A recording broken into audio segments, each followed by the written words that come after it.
go to see a show, but Miss Kate said no. I'll tell you what you can do. Take me out to the ball game. Take me out with the crowd. Buy me some peanuts and cracker jack. I don't care if I never get back. Let me root for the home team. If they don't win, it's a shame. For it's 1, 2, 3 strikes, you're out at the old ball game.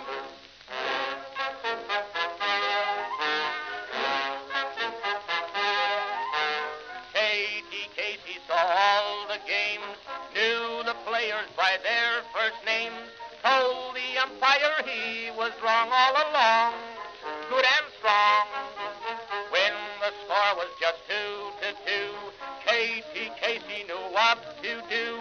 Just to cheer up the boys she knew, she made the gang sing this song. Take me out to the ball game, take me out with the crowd. Buy me some peanuts and cracker jack. I don't care if I never get back. Let me root for the home team. If they don't win, it's a shame. For it's 1, 2, 3 strikes, you're out at the old ball game.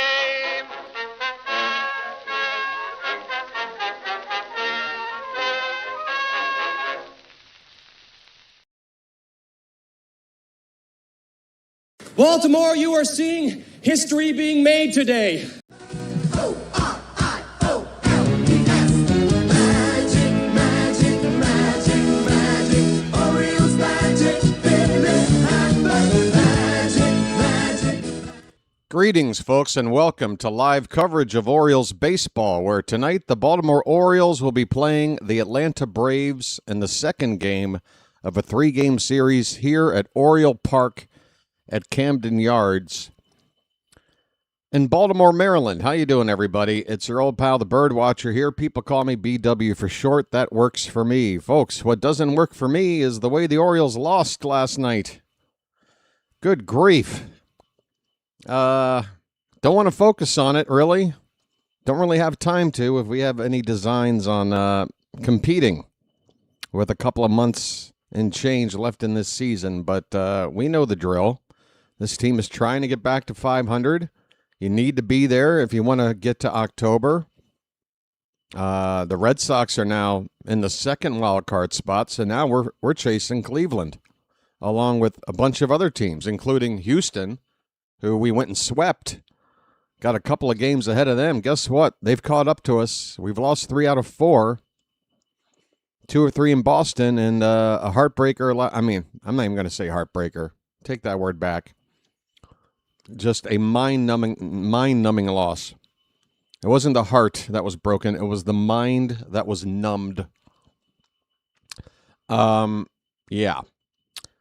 So we need to win this game tonight. It's another one of those we really got to win this game kind of situations. If we don't, we lose this series. That's a back-to-back series lost. And you got this trade deadline coming up in about a week now. Right now, I think if the trade deadline was like in the next couple of days where movement is happening, I mean, movement is already happening. But I think the Orioles are kind of stuck. I think they want to buy. And a 7-game win streak that ended, earlier in the week or whatever gives you some reason to think we should buy. But now we've lost 3 out of 4. And now I'm kind of feeling like it might come down to how we play tonight and tomorrow, the next 24 hours. We've got a couple of games. Could be the difference in what we're going to do here. Because after that, we've only got a few days left to make some moves. Right now, though, I do think if we had to make a decision, it's going to be some kind of a hybrid split where we maybe bring in a player that helps out the team that is a definite need, like, say, a lefty in the bullpen. We only have 2 right now, and one of them doesn't have any real track record or any trust built with us at all. But if you can go out there and make a deal to bring in a lefty, not just a rental for this season to chase a pennant, but just to help make the bullpen stronger beyond this season, then by all means, make that trade. Conversely, if you want to trade Taylor Ward, if we're going to get something pretty nice back in return because he's a name and we know he's walking in a couple of months, nothing against Taylor Ward, but I think he's kind of overvalued by other teams out there. I don't think he necessarily makes this team tick, although if you look at tonight's lineup, you would have to disagree with me because he's batting cleanup. Folks, I don't get why we're doing this here. Since Basayo went down, since our 7-game win streak ended, Craig Auburn has started to move Pete Alonso up to bat second in the order.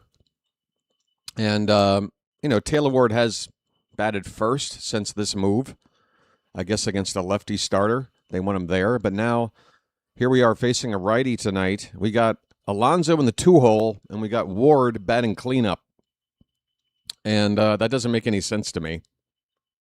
Should it?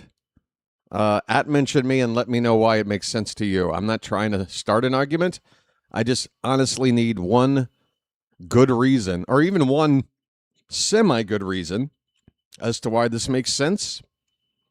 Alonso, I think, is a classic cleanup hitter. And, he's an RBI guy, leads the team among the league leaders in that category.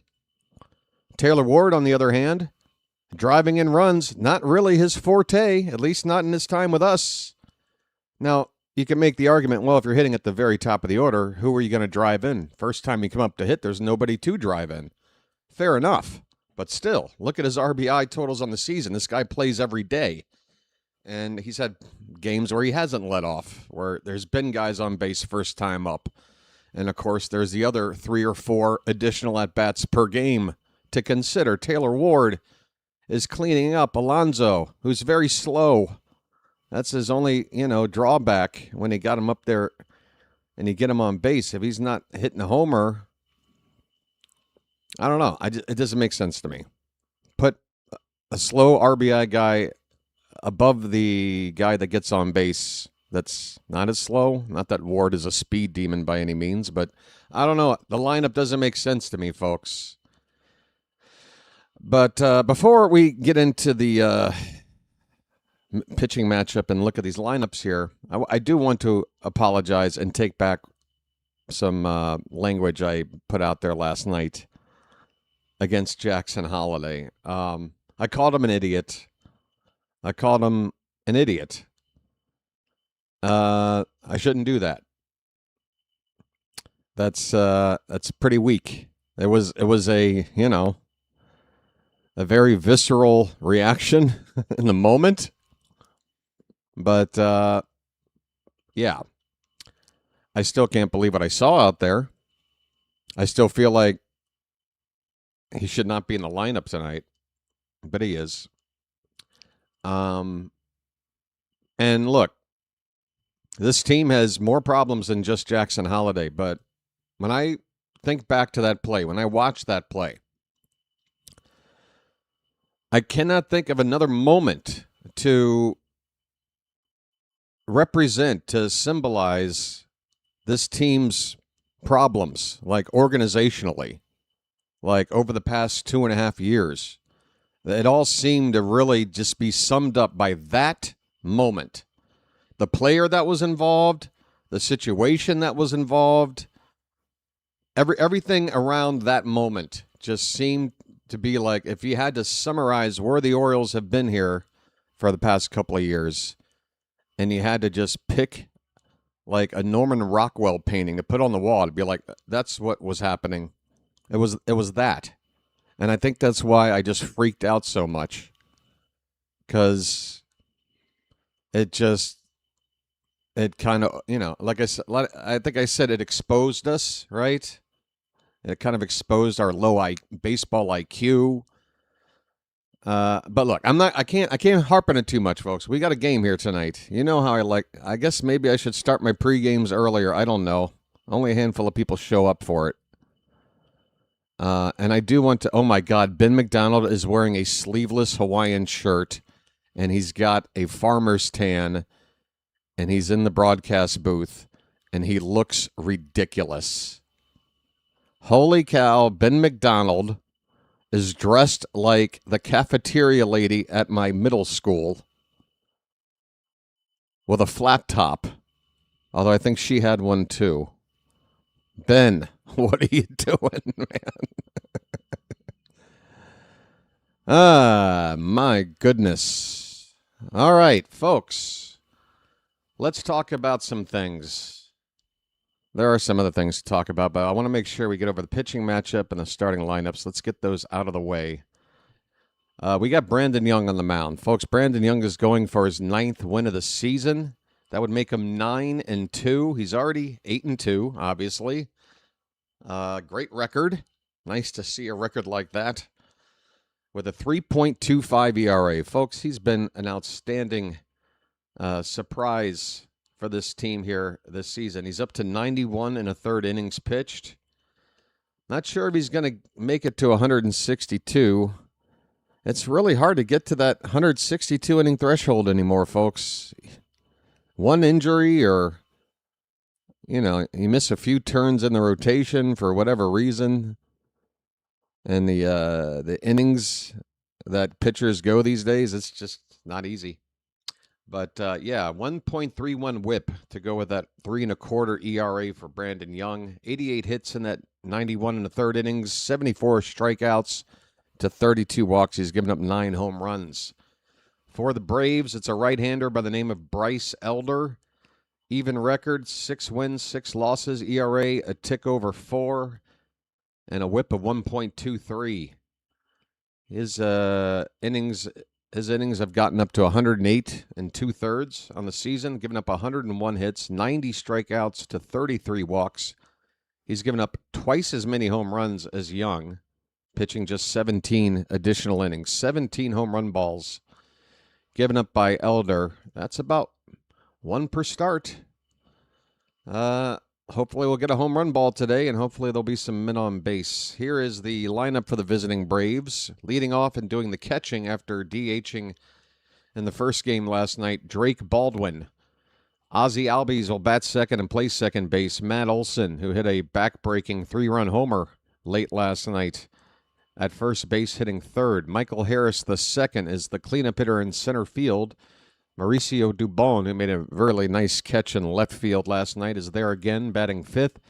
Dominic Smith came in as a pinch hitter with Rogers starting. This lefty veteran normally doesn't make the lineup, but we got a righty out there. Dominic Smith is batting sixth, DHing. Austin Riley hitting seventh at third base. Mike, don't call me Carl Yastrzemski, is in right field hitting eighth. And is it Jim Jarvis?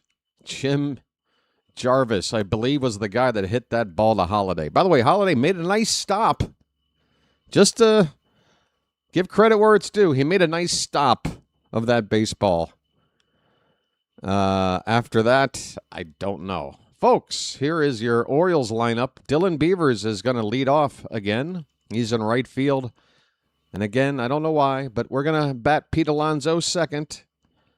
And he's at first base. Gunnar Henderson will bat third and play shortstop. Taylor Ward is the cleanup hitter. Again, folks, Alonso, 66 RBI, 21 home runs. Ward, 27 RBI. Alonso almost has as many homers as Ward has RBI. But we're going to have Ward bat cleanup now. And again, since we've started to move Alonso up, it's not so much Ward batting cleanup, but once we moved Alonso to bat second, we are 1-3 since taking him out of the. Sometimes you move up to hit third if Adley was out of the lineup, and you got it. You basically bumped everybody up a spot, and you moved that catcher spot all the way down. But you mean to tell me there's no way to construct a lineup right now simply because Sammy's not around or Adley or Alonso's not batting? I mean, what are we doing? I don't know. Anyway, I gotta get through this. Taylor Ward is in left field. He's the cleanup hitter. Christian Encarnacion Strand becoming a quick folk hero for the team. 8 for 20 since his call-up with 3 home runs and 8 RBI, 400 average. That'll play. He's now batting 5th in the order. He's at third base. Leody Taveras in center field will hit 6th. Tyler O'Neill, despite a righty on the mound, is going to DH and play in this one, batting 7th. Jackson Holliday will bat 8th. He's at second base. And then Chadwick Trump, who may not be much of a bat, but it's certainly better than whatever I saw Sam Huff doing at the plate last night. He'll bat 9th. Folks, there's your lineups. And folks, Hawaiian shirt weekend rolls on. Everyone has got on a shirt that, again, looks like the wallpaper from my my childhood home's kitchen. Oh, no. Kevin and Ben are together. Ben has gone, again, sleeveless with the shirt. Kevin, wise enough to not try and do the same. They look absolutely ridiculous, and I like it. Where's Melanie? I haven't seen Melanie in a minute. Is it in her contract that she doesn't have to wear this shirt? Melanie, get over here. Put on this Hawaiian shirt. Let's get a good look. Folks, this ball game. Oh, my. Now reporting Celsius weather on ESPN. How did you figure out my location, ESPN? It's 79 degrees Fahrenheit. Game time temperature at the ballpark. That's pretty comfortable. Partly cloudy skies. Home plate umpire for this is DJ Rayburn. DJ Rayburn. All right, folks. First pitch should be just 2 to 3 minutes away. Maybe 4. Hopefully there's not a long delay on the game I'm watching and then relaying back to you. But either way, there is a process that you should be following to maximize the best possible experience hanging out here on the BirdWatcher Channel, and that's to sync up your game with me if you are watching along instead of just listening along. If you're watching, you're probably going to be ahead of me. So what you're going to want to do is pause your game right after that first pitch. First pitch of the ball game. Get ready to pause and then do it. If it's put in play, let the play run itself to its conclusion and then pause. But you get me. First pitch, let it get in there and then pause it. And then let me catch up and call that first pitch, however it plays out. And when I've called it, you know when to unpause.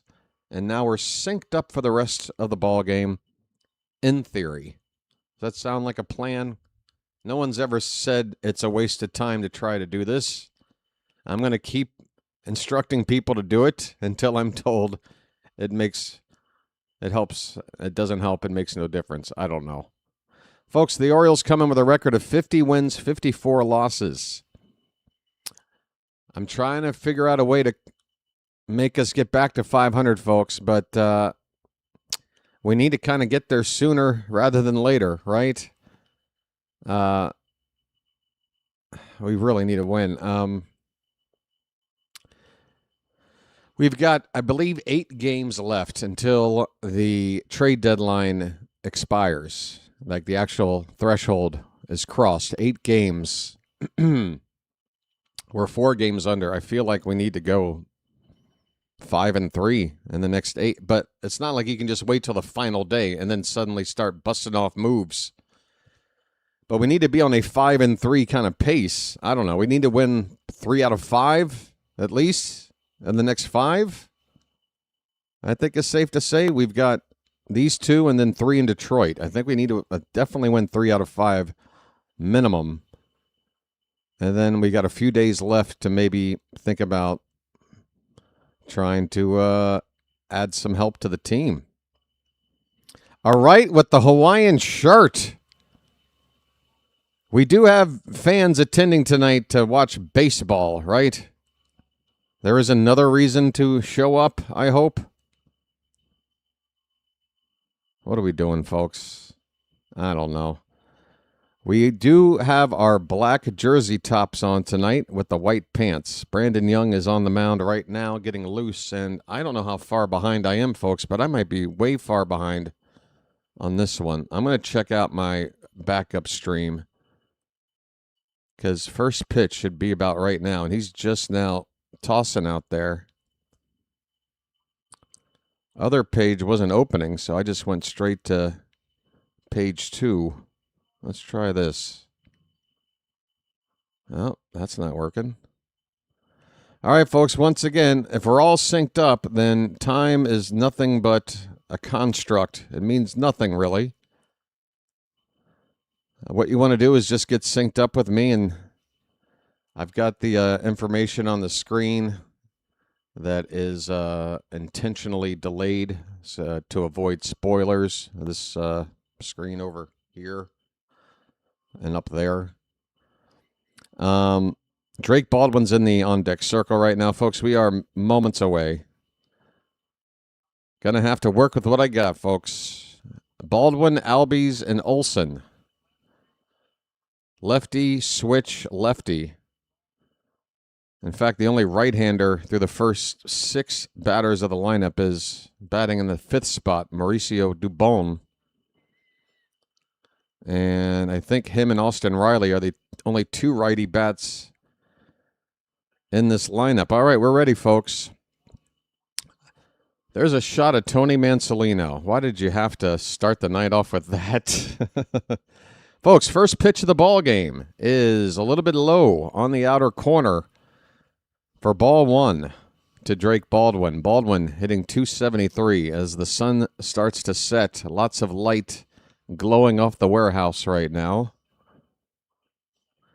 That pitch missed away, 2-0. Baldwin has got 20 homers. He hit number 20 off of Rico Garcia last night. Got a low pitch and got under it and lifted it onto the flag court. Or was it to the bleachers? I don't know. Went to right center. Really hurt. 2-1 the count. We got our first strike. Here's the pitch. There's a ball hit towards second, backhanded by Holiday. He needs to hurry up. There, he's got it. He's got time. First out of the ball game is a ground ball, 4-3 on the putout. For the Orioles defensively, left to right in the outfield, it's Ward, Taveras, and Beavers. You got Encarnacion Strand at third, Gunnar at short, Holiday at second, and Alonso at first. Chadwick Trump is behind the plate.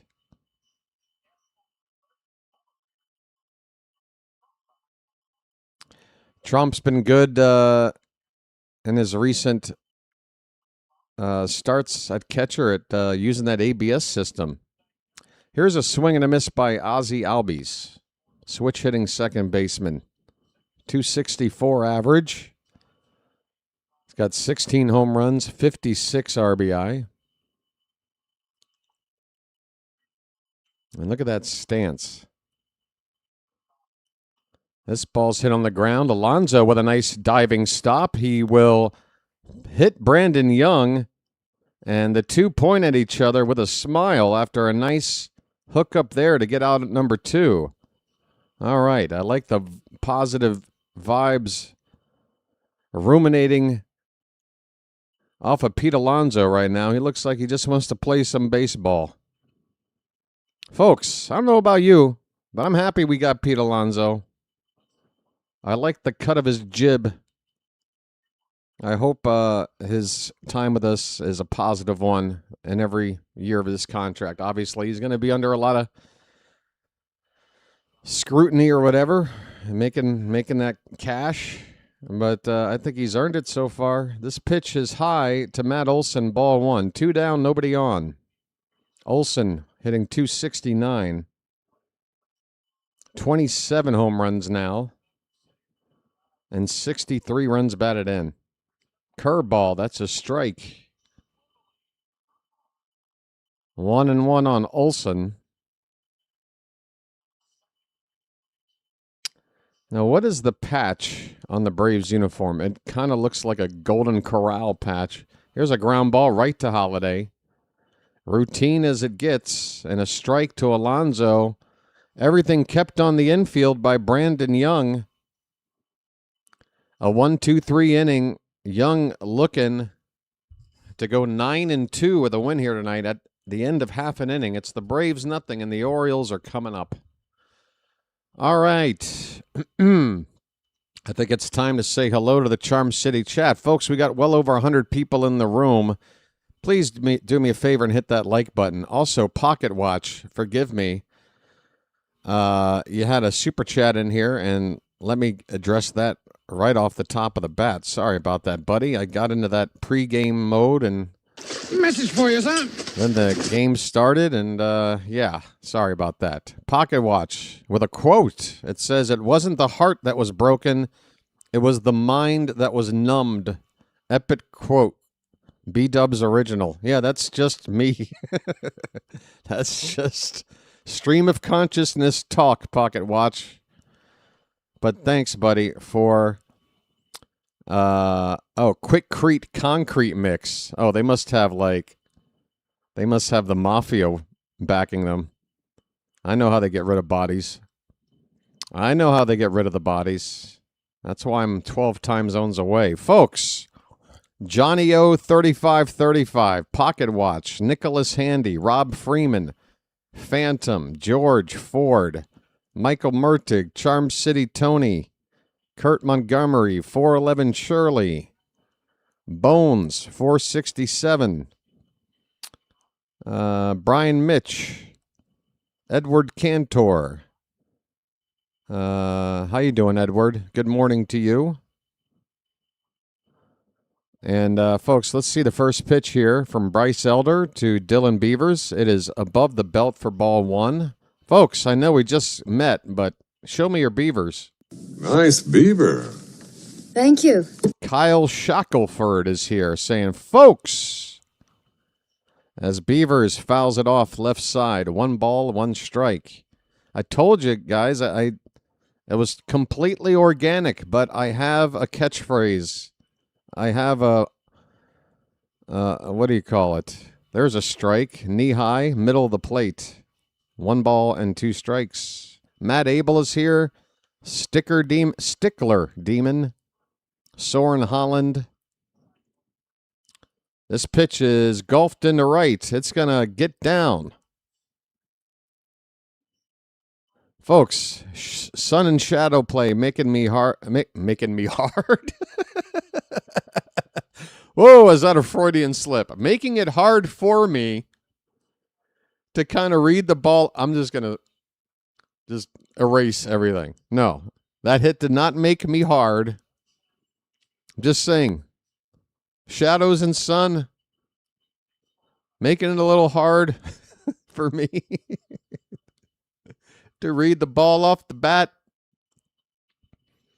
is all I tried to say. That's strike 1 to Pete Alonso. Let's go, folks. A polar bear stirs. We got the leadoff man on. We got Alonso with strike 1, and this pitch from Elder inside. 1 ball, 1 strike. Whoops. Jim Ruark is here. Husey in can. Not sure I got that right.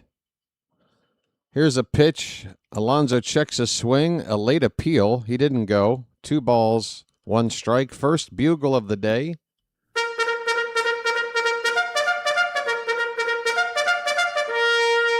All right. Let's go. The 2-1 pitch. That one is right to second. A little screwdriver liner right to Ozzie Albies for out number 1.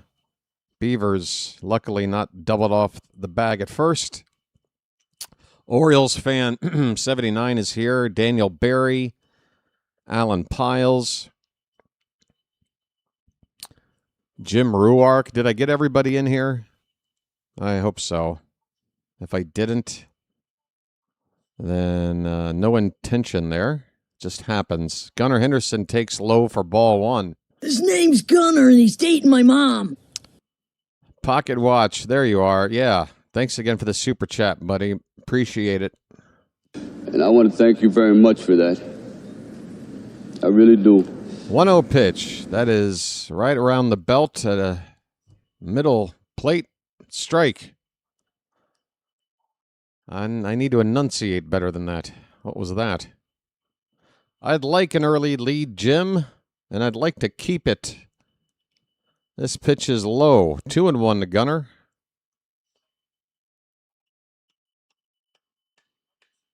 I want to have fun tonight, folks. I just want to enjoy watching baseball. Last night really took a lot out of me, and I don't have it in me to go through that again.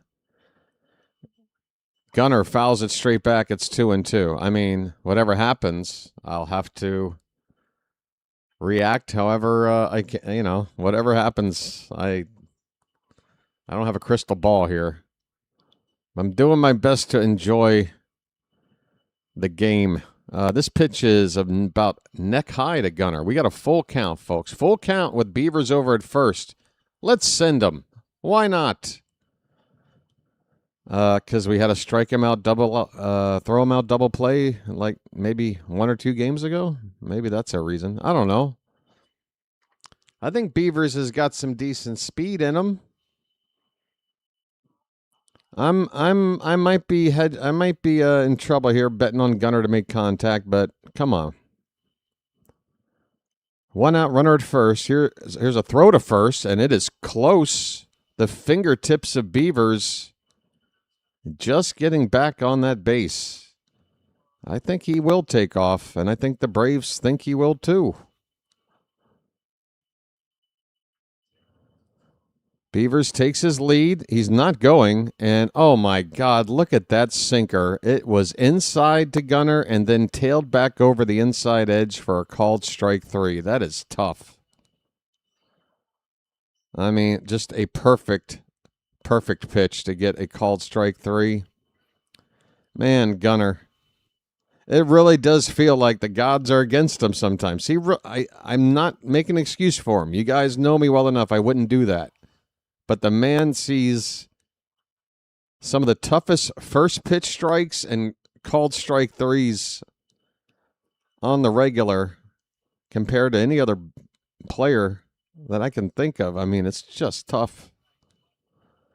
Taylor Ward has just gotten ahead in the count here. Beavers still over at first base, 2 down. Alonso and Gunner unable to help out, but Ward now up there with a 2-0 count. Feels like that average of his has been 250 now, like forever. Every game he's 1 for 4. That misses. 3-0. 3-0 to Ward, folks. And Encarnacion Strand on deck. Pitch. That's not close. In the dirt. The chalk comes flying up. A 4-pitch walk to Taylor Ward. We shall take it. I'm walking here. Beavers moves in the scoring position, and here comes the best bat we got going right now. All right. Folks, what do you think? And get some cars in the chat. 2 on, 2 out. Pitch right in there. That was a pretty tasty pitch, but it's taken for strike 1. The 0-1 from Elder, 20th pitch of the inning, and that is outside. Not close. So we've got Elder up to 20 pitches. It's always something you like to strive for when you're on offense in that first inning. Make that pitcher get to at least 20 pitches. Here's a foul ball off the leg of Encarnacion Strand. He goes down to a knee, and he might stay there for a minute. He's back up. That hurt. He's going to shake it off. Base hit, and we can take the early lead. A long ball, which isn't a crazy ask, considering he's already gotten 3 in his first week with the team. Would give us a nice Earl Weaver special.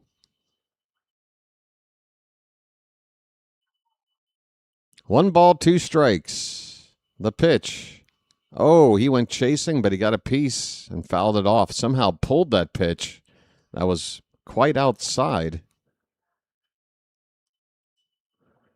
So he's definitely, the reflexes are there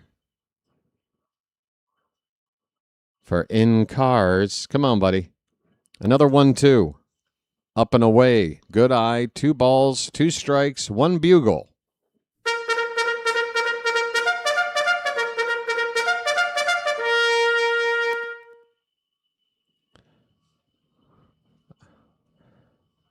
Two balls, 2 strikes, 2 on, 2 out. Too hot to handle, too cold to hold. The pitch. Reached for and fouled away. That would have been ball 3, but that sinker had that tailing action. And I don't blame Strand for trying to protect there. That pitch could have tailed back to the corner like it did on Gunnar from the other side. Still 2-2. Pitch number 25 of the inning. And that's another tapper foul right at the plate. We'll do it again.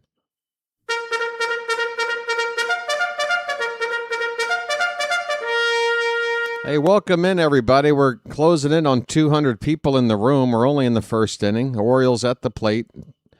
First and second with 2 down. Scoreless. A 2-2 count on the batter, Encarnacion Strand. The pitch, swing and a miss. Fastball, well spotted, just a hair above the zone, too close to take, and it was on the outer corner as well. Got past in cars, and the inning is over. In cars. Folks, that'll do it here in the first. Both teams are held scoreless. Orioles leave a couple of men on base. Second inning, no score. Oh, do you want that? There we go. Big buck, big buck. Stop it all.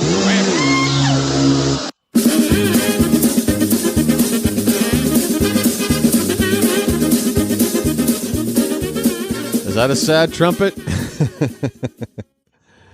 No. Hey, folks, do me a favor, please.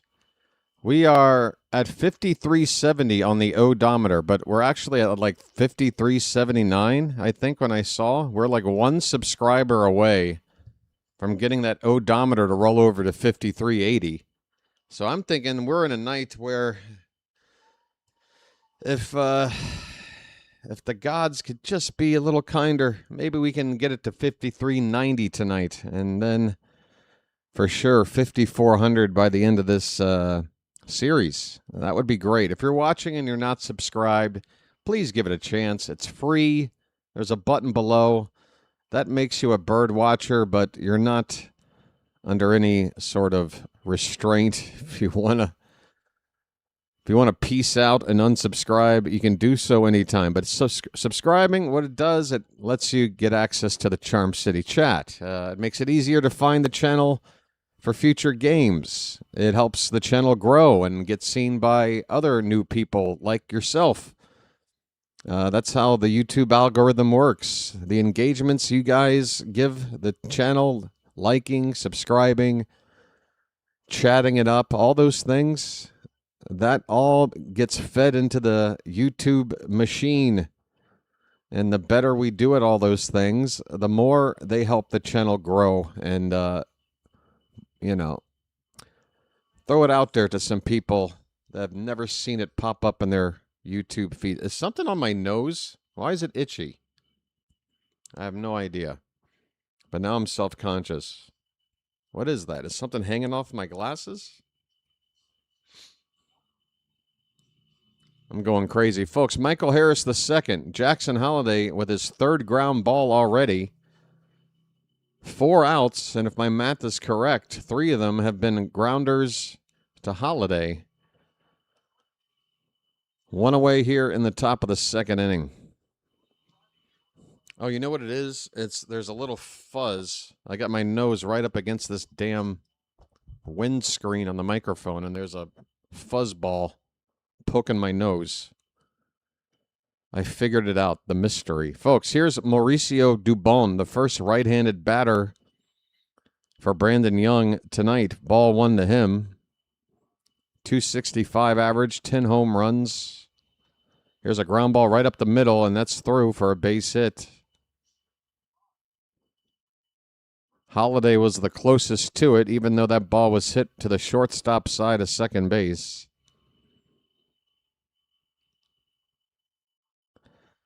First base runner for either team. Or no, what am I saying? We had two. First base runner for the Braves with a runner, or with one out. God, I can't talk now. Here's Dominic Smith. Journeyman, left-handed DH. Sometimes will be thrown over at first base.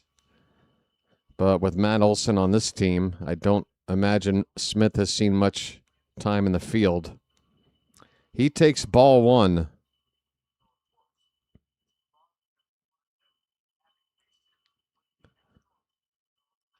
That ball's smoked foul and too hard for the ball guy down there to handle. Guy sitting there on the right side next to the tarp. Hot smash. Too hot to handle. 1-1 the count on Dominic Smith.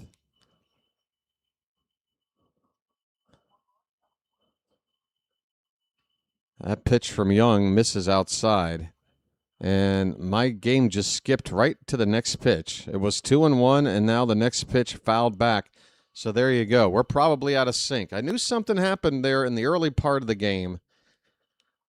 Like there was some kind of a hiccup, and I guess it just skipped ahead. Probably about a 20-second hiccup. So my apologies, folks. I'm about to see a 2-2 pitch to Dominic Smith. Pitch number 19 of the night for Young, and he reaches for one, fouls it away. So if we do need to work on syncing up again, folks, what you want to do is, if you're ahead of me, pick a moment when to pause your game. Perhaps the batter after Dom Smith, and the first pitch that they get, pause it after that. Wait for me to catch up and call it, and then we'll be in sync again. It's a work in progress, folks. Here is the 2-2 pitch. I swear, I can't get this itch off of the... What is it? What do I need, like a SOS pad to scrub my nose? Why does it feel like something's still there? It's driving me nuts. We got a full count on Smith now. Here comes the... Oh, we're going to throw to first. Whoa, runner going back standing. And Dubon nearly off the bag there as the tag was being applied. That was almost a disaster for Atlanta. Looks like he's going to take off on 3-2. Well, that's ball 4. Doesn't matter. Brandon Young misses with a pitch low and has walked Dominic Smith, putting runners at first and second for the Braves, 1 out. And the batter is Austin Riley. Folks, oh, yeah, I'm just wiping the Coke away. How do you think I maintain these hours? Here's Austin Riley. It's been a tough season for him. I'm used to this guy over the years with Atlanta hitting 3rd, 4th, 5th maybe, all the way down to 7th. And that's without Ronald Acuna Jr. around. He's hitting .219. Foul ball here makes it 1-1. I mean, he's made a couple of all-star teams. He's still in his 20s.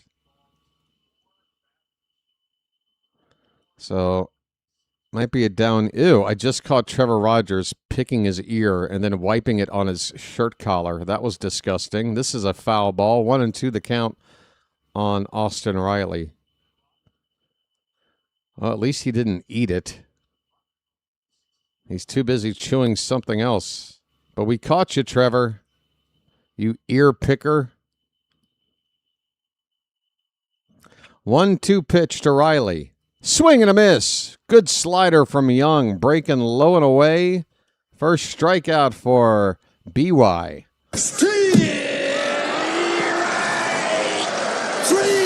Well, y'all come back now, you hear? Well, y'all come back now, you hear? It was a scratch, not a pick. All right, 2 down, folks. One more batter to get out of this trouble. Braves with 2 men on base. The batter is Yastrzemski.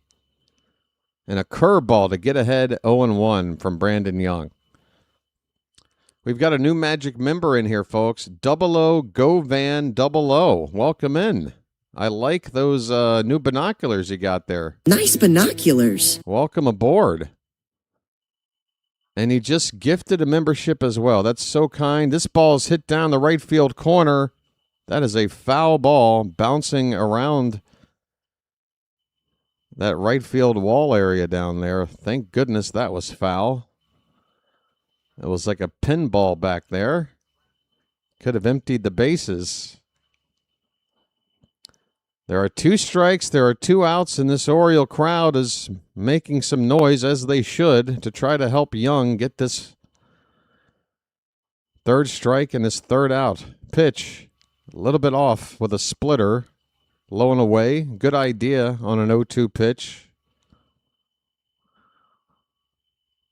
So that's 00 Go Van 00, and now gifting a membership as well to Quid Pro Quo. Ow. Did I get that right? 1-2 pitch. Swing and a miss. Oh, Young slider went down, down, down into the dirt.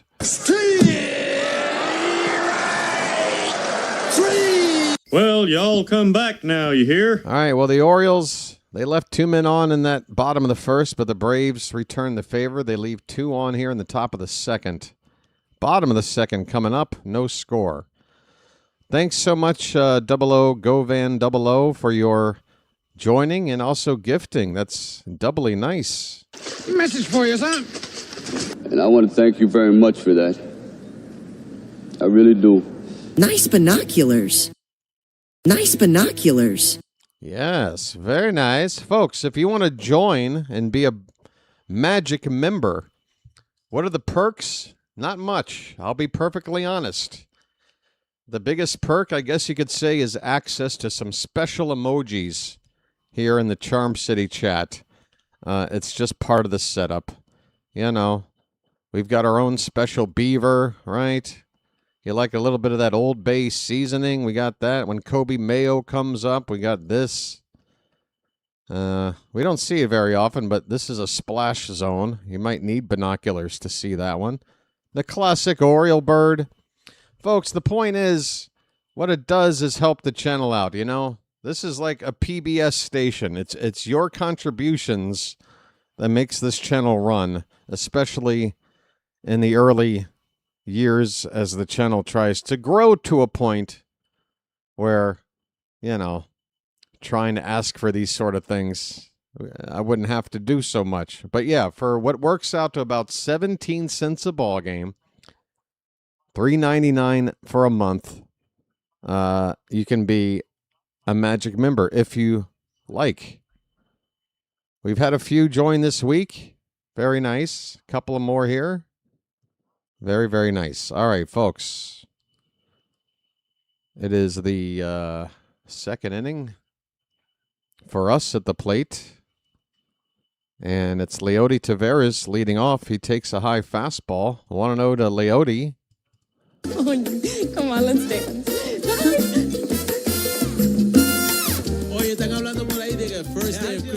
Swisha now believes the offense is good. Going with the reverse psychology. I like it. I like it. Folks, it's 1-1 on Taveras. He's hitting now just .234. That average has sort of quietly been dropping and dropping for him. Pitch low. 2-1 the count.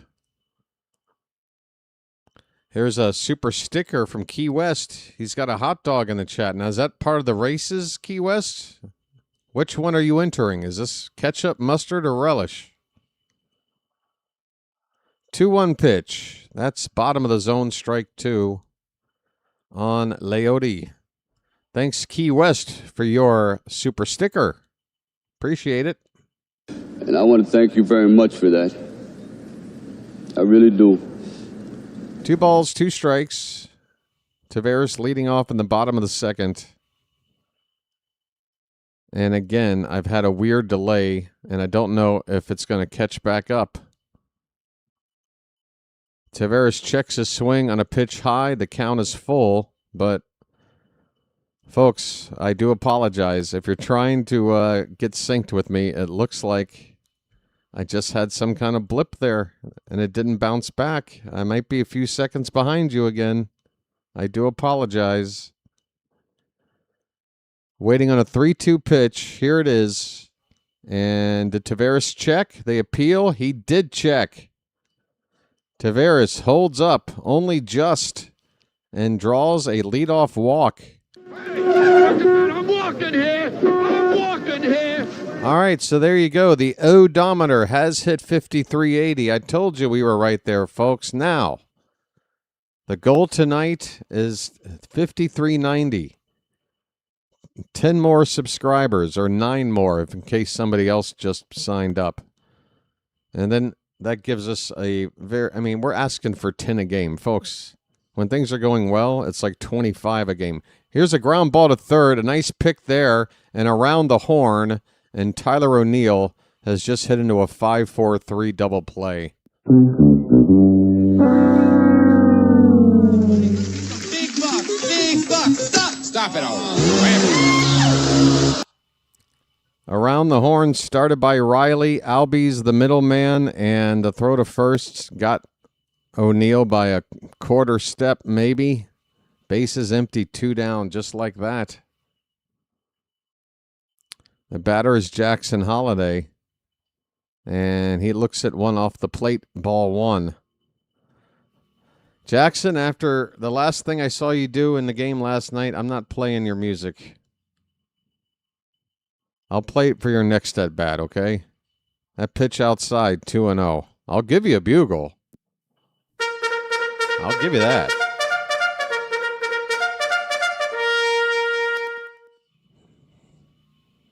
Two-oh pitch. That's low. Elder's definitely not sharp. And is now... Man, if it weren't for that double play ball, he would definitely get him over 40 pitches here in the second. About to throw number 37 here to Holliday.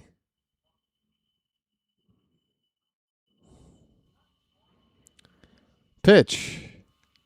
Holliday takes one right down the gut for strike 1, taking all the way there.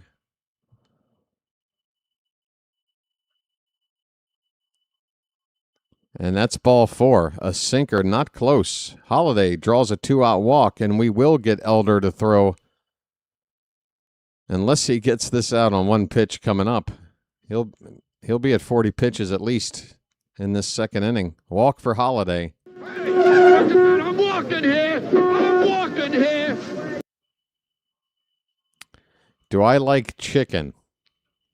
I don't know. Does a bear shit in the woods? Sure. What kind of setup? Is this like that Goodwill Hunting question? Do I like apples? Well, how about dem apples? Chadwick Trump swings and misses on a pitch that broke far, far away. 0-1. Trump hitting .222. Throw over to first. Holliday's back standing. We really do need to figure out the last time Holliday successfully just straight stole a base. I'm not talking about a botched hit and run where the batter swings and misses and the throw is late or something. I mean a straight steal. Because I can't remember. I remember him getting picked off at first a couple of times this year. How many steals does Holliday have this season? If anybody knows, let me know. 1-1 to Trump is low. Folks, 2 balls, 1 strike.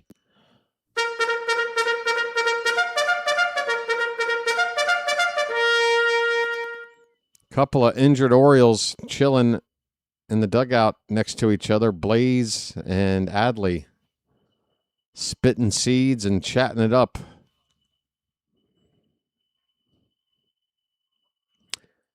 2 down, runner at first. Elder is about to throw pitch number 42. And it's right down Broadway. 2 balls, 2 strikes.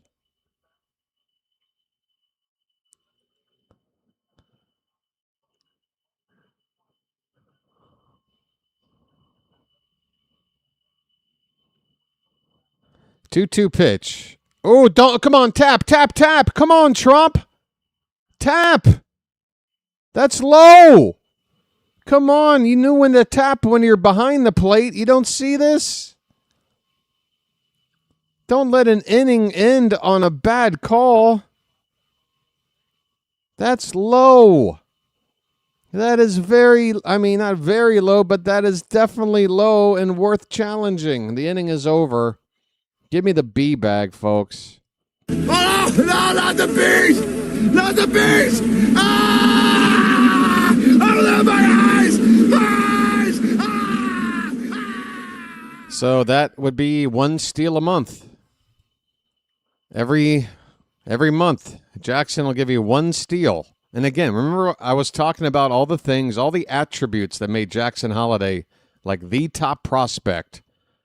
And remember, Oriole fans out there going, when are we going to call him up? Stop waiting. Come on. What are you, manipulating his service time? Remember all that talk, folks?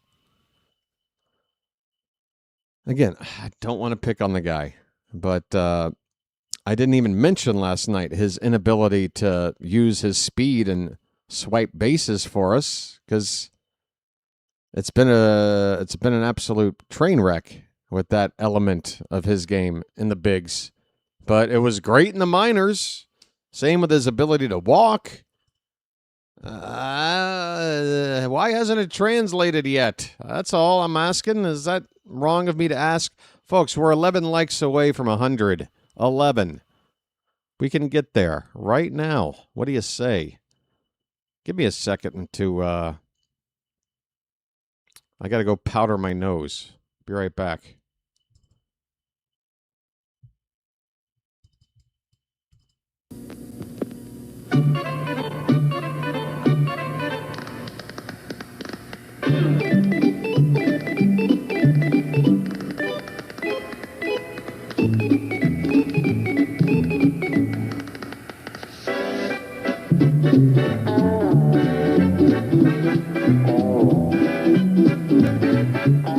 He met a strange friend in the Chesapeake Bay when Monday the monster...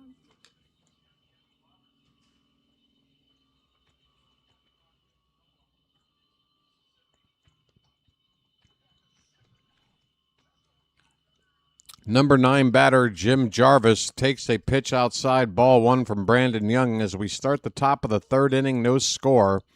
Braves and Orioles. There's a strike. A splitter evens up the count, 1-1. Jarvis hitting .286, limited action.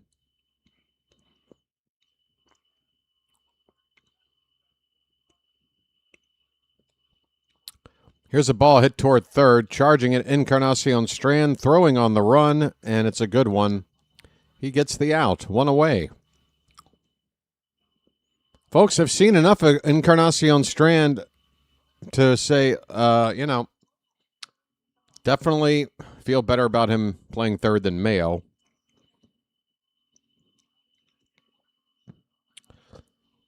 He's kind of giving us a reason to wonder why Kobe Mayo is even on the team right now.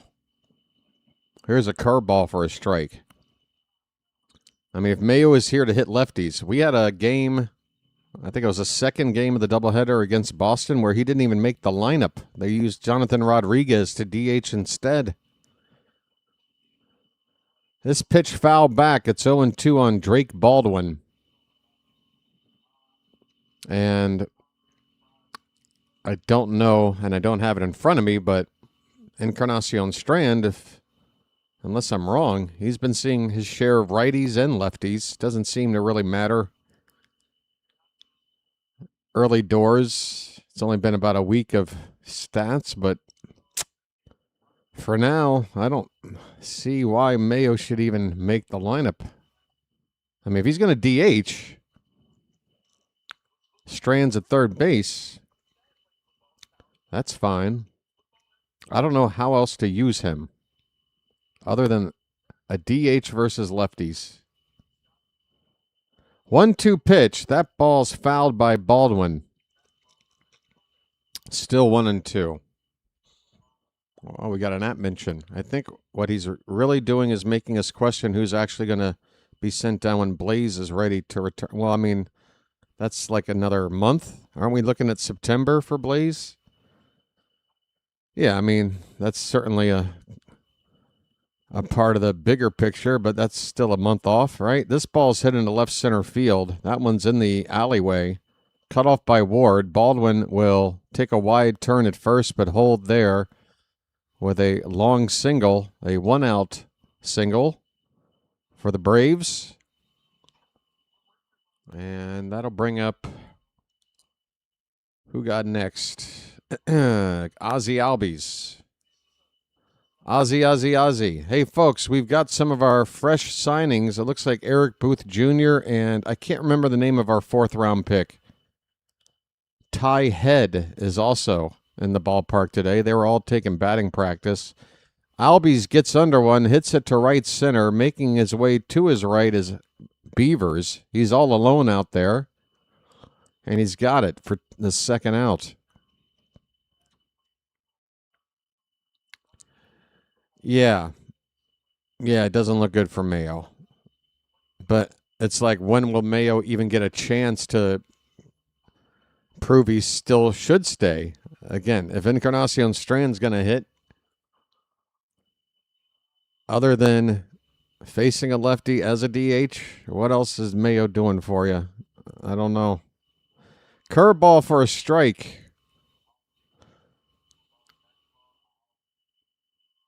Now, the trade deadline could also obviously play a big factor in who's staying up, who's going down, or whatever. 0-1 to Olsen is a curveball in the dirt, and that ball retrieved by Trump in front of the plate. Braves have a runner at first, 2 down.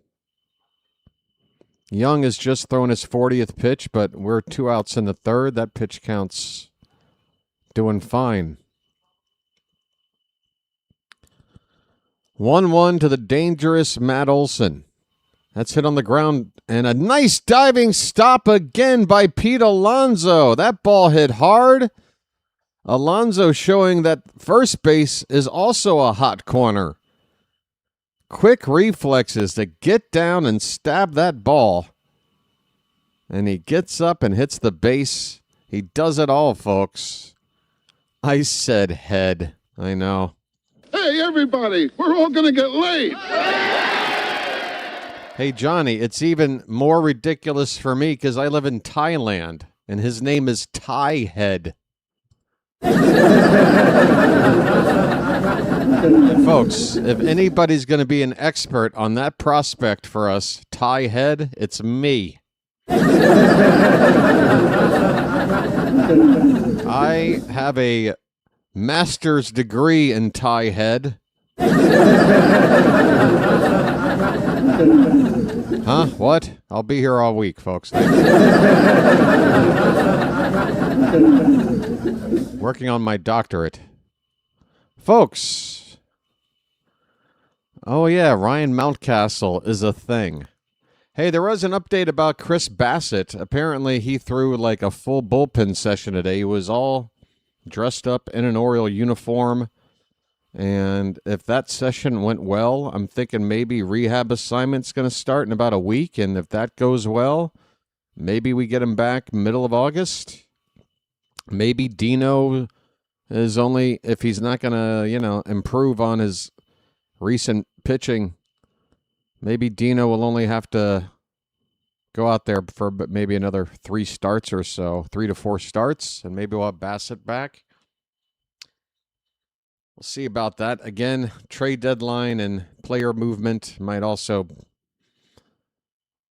be a factor in what we do with this rotation, which currently I'm fine with for 4 out of our 5 guys. It's the bullpen, I think, that really needs. Hey, there's Ty Head right there. There's some footage of that batting practice from earlier today. And then, let me tell you something, folks. Eric Booth Jr., they were not kidding when they said he's built like a running back. He's pretty short, but man, he is thick. Kind of reminds me of a Tim Raines, hopefully without the rock part.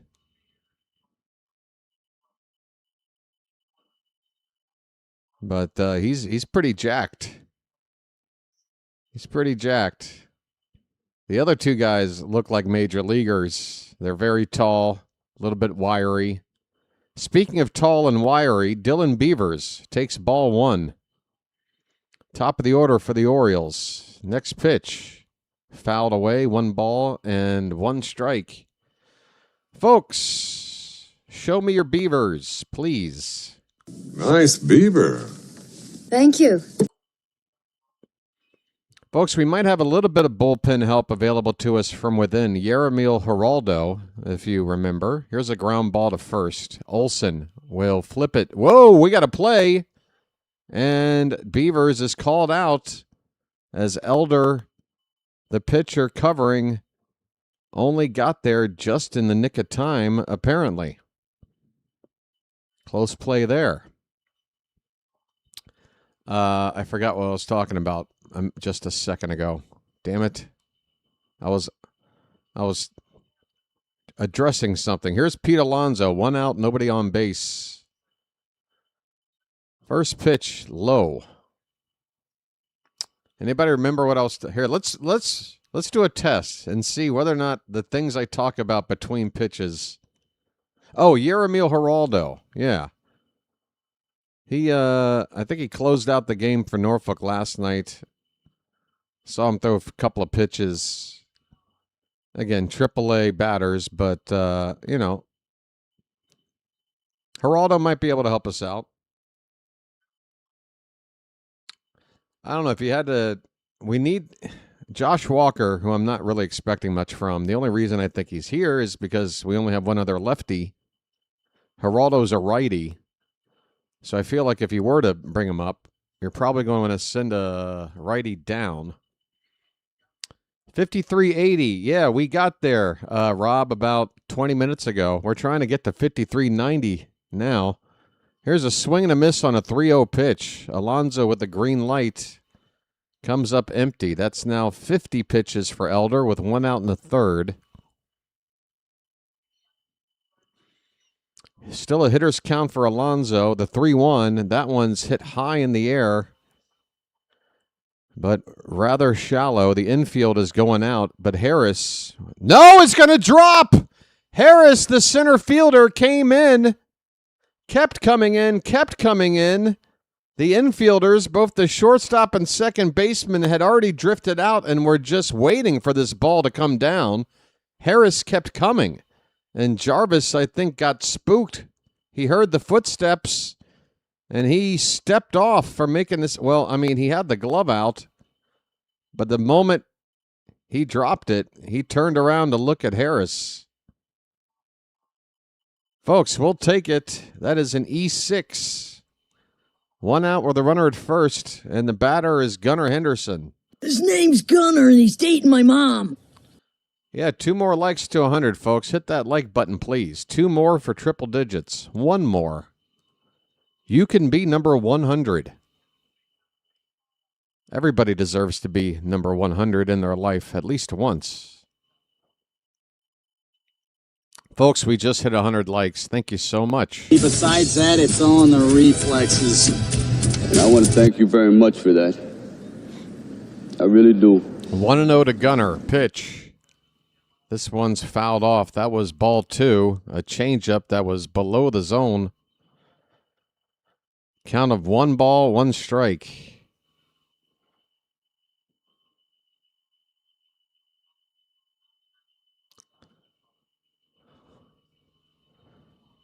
Elder from the belt, and now he steps off the rubber with a look back toward first. I don't think Alonso has any designs running here, although we've seen him surprise us, breaking for second base a couple of times this season. Gunnar fouls one straight back. 2 strikes on Mr. Henderson. Am I off the camera? I've been off camera for a while. Damn it. I forgot. The 1-2. Gunner lays off a sinker low and away. 2 balls, 2 strikes. Me, a folk hero? Only because I say folks all the time. I am the hero of the word folks. 2 balls, 2 strikes. Elder with a couple of looks over to first base. Now the pitch. And Gunner lays off a high one. We got a full count. And Alonso, don't send him on 3-2. It'd be nice to get a head start. But he's so slow that even a ground ball probably not going to prevent him from getting forced at second. Here's a foul ball, still 3-2. Come on, folks.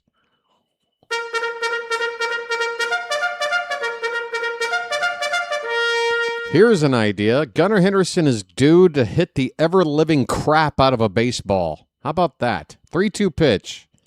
And it's a swing and a miss. Big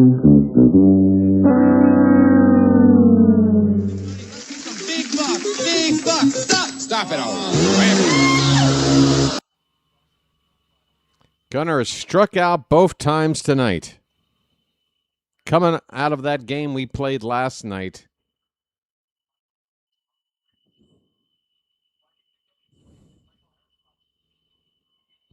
What did Gunnar do last night? I got to go back and look. Oh, he went 0 for 4. Okay, so he's 0 for 6 so far in this series. We'll just keep hitting him at the top of the order, folks, right in the middle of the best bats we have, so every one of our rallies can get broken up with an out. Here's Taylor Ward looking at a called strike. This lineup makes no sense. Might I just add, this lineup makes no sense? He did. That doesn't change an 0 for 4. I'm not going to get... I hear you, Phantom. I mean, that's additional information. I don't know how that really changes anything, but yeah.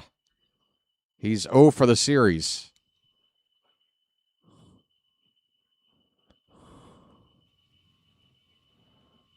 "60 pitches now from Elder in the third inning. Here's the 1-1. That one's lined past the diving shortstop in the left, a base hit. Alonso will stop at second base. First and second, 2 down for the Orioles. And, folks, we got him batting 5th tonight. This is his second chance to do something with 2 down and men on base.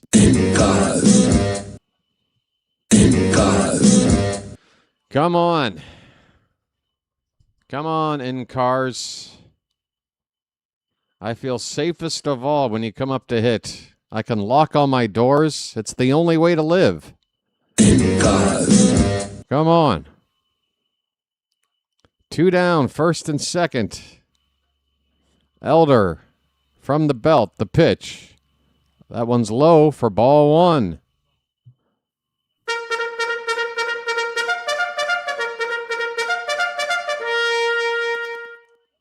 Folks.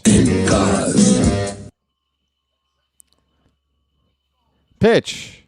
That's high. 2-0. Come on, Charm City.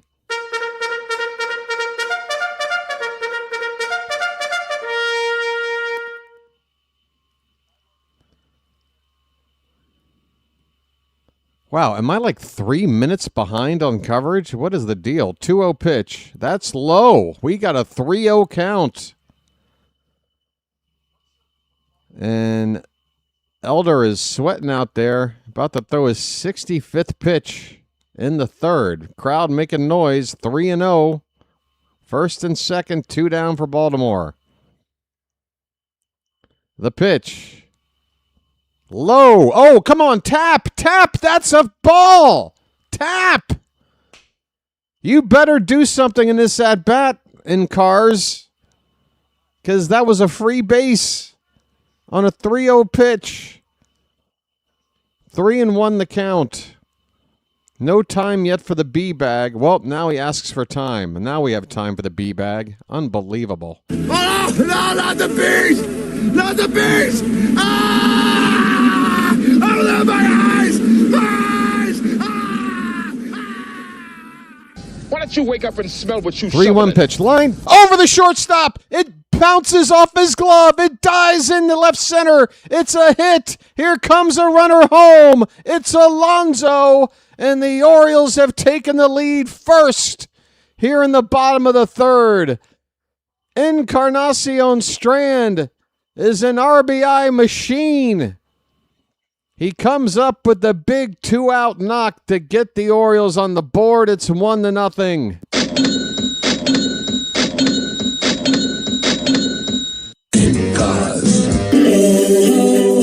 It's magic, you know. It's magic. On a magic carpet ride. On a magic carpet ride. You believe in magic. That really helped. That ball tipped off the end of the glove of Jarvis. That slowed it down and made it easy for Alonso to come around to score standing. First and third for the Orioles, and the batter, Leody Taveras. Ward at third, and In Cars at first. In Cars. Come on, Taveras, keep it going. Leody drew a walk first time up. Here's the first pitch. That one's chopped foul onto the right side. Oh, come on, let's dance. Oye, están hablando por ahí de que first day of Christmas, second day. In Cars. It's going to be the dumbest thing.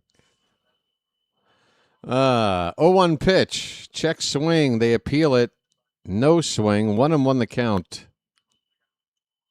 Elder now closing in on 70 pitches. He's not going to make it through 5 innings at this rate. There's a strike.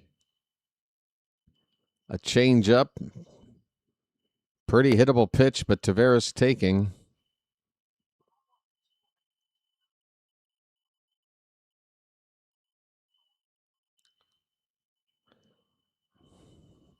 One-two pitch.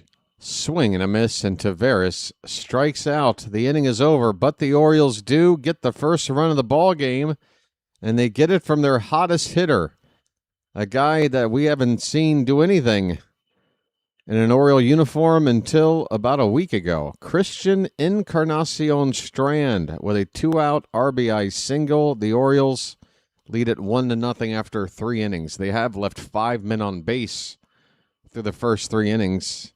That's not a good pace at all. But while the rest of this team struggles to come up with a clutch hit, Encarnacion Strand maybe just is too fresh. Nothing negative has rubbed off on him yet.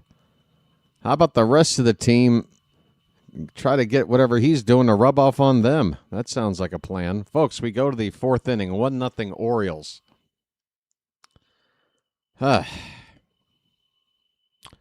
Folks, again, I apologize. Let me remind those that have just gotten here, if you are following along with me, I'm very certain that you're ahead of me by quite a lot.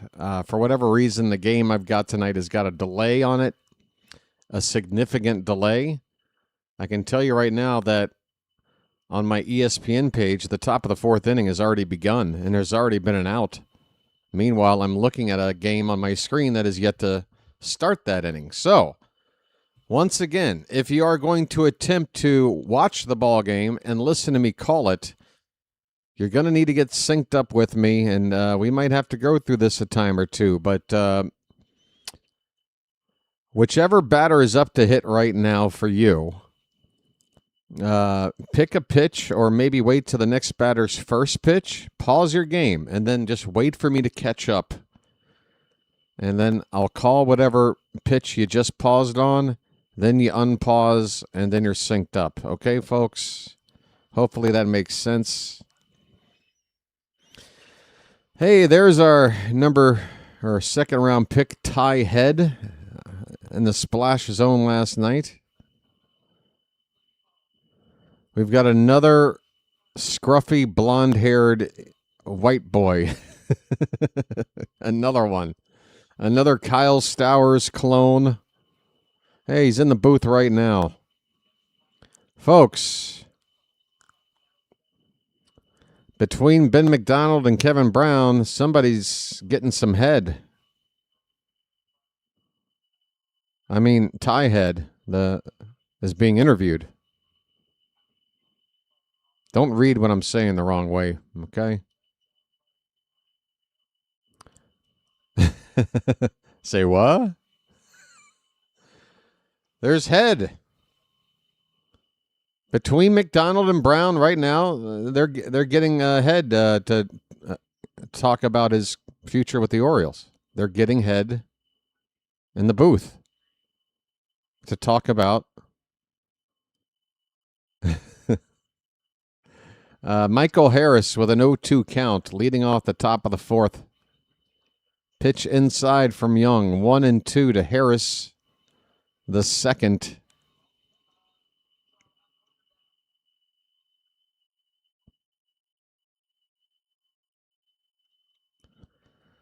Pitch number 46 for Young tonight. Swing and a miss. He got Harris to chase 6 inches off the plate to strike out. See ya.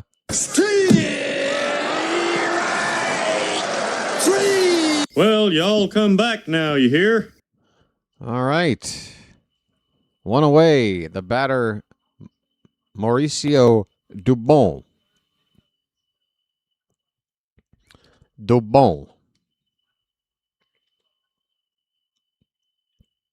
Ground ball to short, backhanded by Gunnar.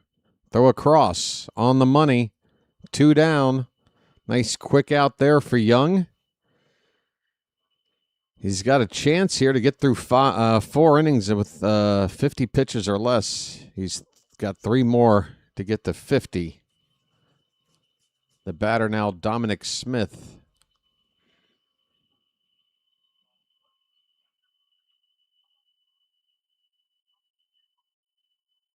Ben McDonald with that cut-off Hawaiian shirt with the farmer's tan is everything.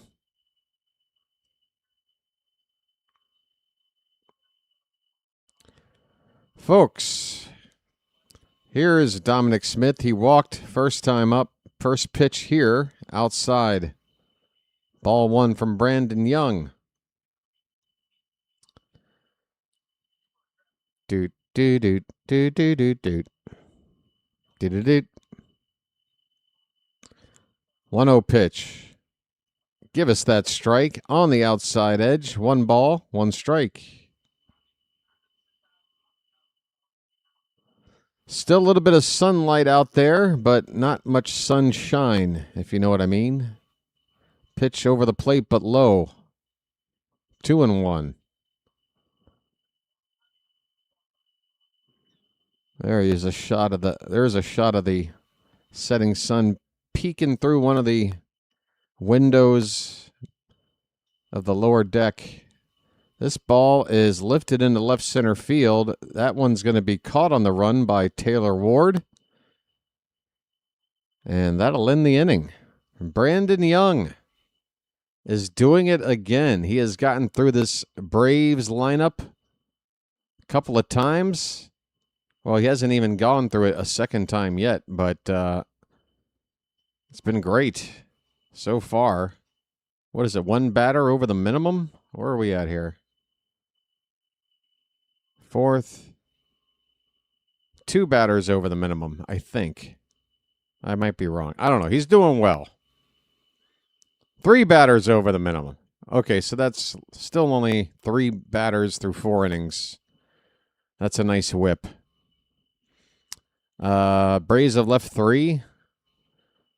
Orioles have left 5. Matt, we can't just give out Jenny's phone number right in the chat. I need to make you mine. Jenny, don't change your number. Folks,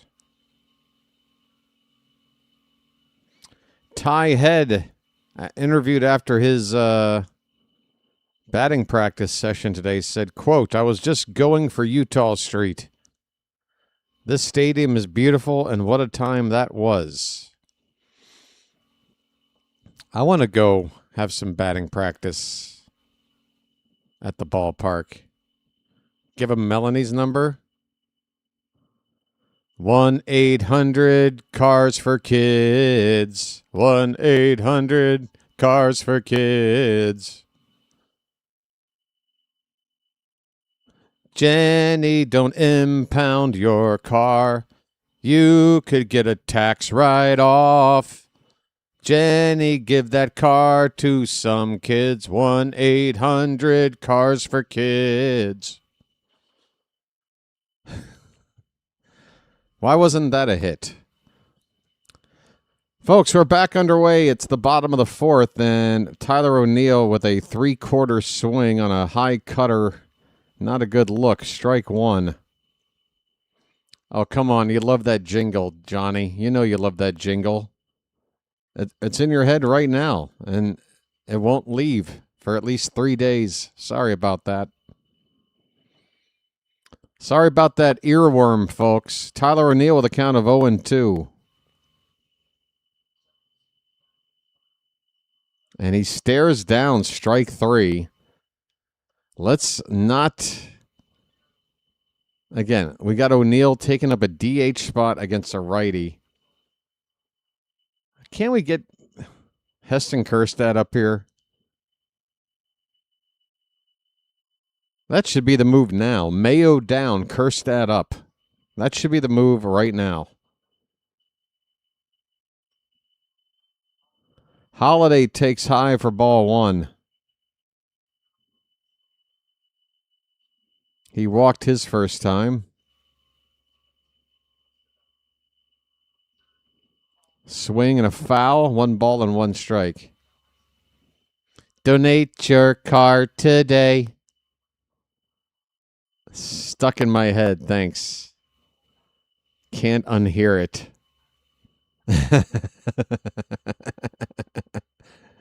Sorry, everybody. Hey, give me a song. I'll sing a few bars and it'll get that other one out of your head, I promise. 76 pitches now for Bryce Elder. He's only given up 1 run, but he's only gotten 1 out in the 4th inning. At Easton Motors, your job's your credit. At Easton Motors, your job's your credit. Oh, no. To call up one of our few left-handed power threats, Brad. And again, Brad, I don't know if you've noticed, but Mayo plays third, and right now Encarnacion Strand's playing there. Would you rather Encarnacion Strand sit while Mayo makes 3 errors a game and can only hit lefties? We're facing 3 righties in this series right now, and I'm looking at a lineup that could use an extra lefty bat. I'm also wondering, if not now, when we're going to take another look at Kjerstad. He was the number 2 overall pick in his draft. He's 27 years old. When would you like to kick the tires on Heston Kjerstad? The only reason why I have such conviction in this answer is because your question had 5 question marks. Like I just came up with the most absurd concept in the history of baseball management. So yes, there's my reasoning. There's my rationale. Call him up. Folks, 0-2 pitch to Chadwick Trump, and he strikes out. This inning is over. Big buck, stop it all. I don't want to get into another Trevor Bauer situation. That's enough for one weekend. Folks, I'll be right back. I figured out when it's a good time to take a break, and now's one of those times.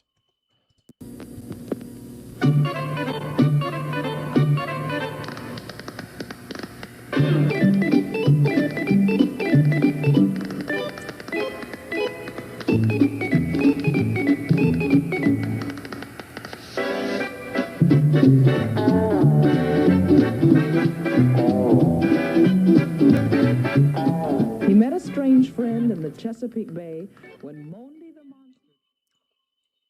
Look, I'm just saying, Sammy's going to be out for a week, maybe more. I don't know. That's a big lefty bat that was hitting behind Alonso. I really don't like seeing Alonso batting second in the order. I feel like if you had a lefty bat with some pop, which Kjerstad, that's what we drafted him for. You bring him up here, you have him DH because we know he can't field. So he's basically taken over the role that Sammy left when he hit the shelf, right? It sort of restores the balance to the roster, and it gives Kjerstad a chance. Again, at 27 years old, if not now, when are we going to... if not now, I guess it's over, right? What are we doing with him? Just enjoying his AAA stats until he retires at 30? I don't know. You got to give him a try once. I just feel like this is the window to try. It's not even so much about, penalizing Mayo.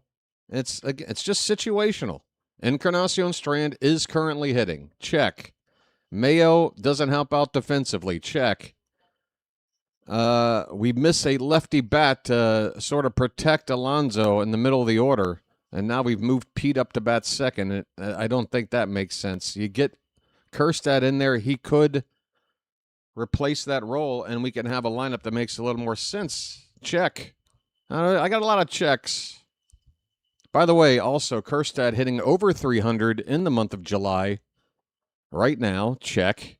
He had a home run 2 nights ago. Check. I got a lot of reasons. Trust me. This isn't just,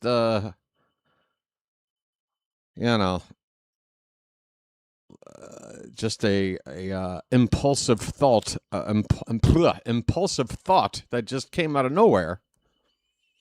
Hey, folks, I'll be right back. We got an 0-2 count on the leadoff man here. Austin Riley at the plate. Bottom of the order here for the Braves. Pitch outside by Young. 1 ball and 2 strikes. Yeah, I don't want to see Kjerstad play in the field. It would be play probably 4 to 5 games a week as a DH starting against righties. For maybe only a week to 10 days, depending on how long Sammy's out. It's just a little audition to see if something's there. That's all.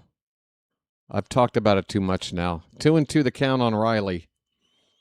The pitch off the plate, full count.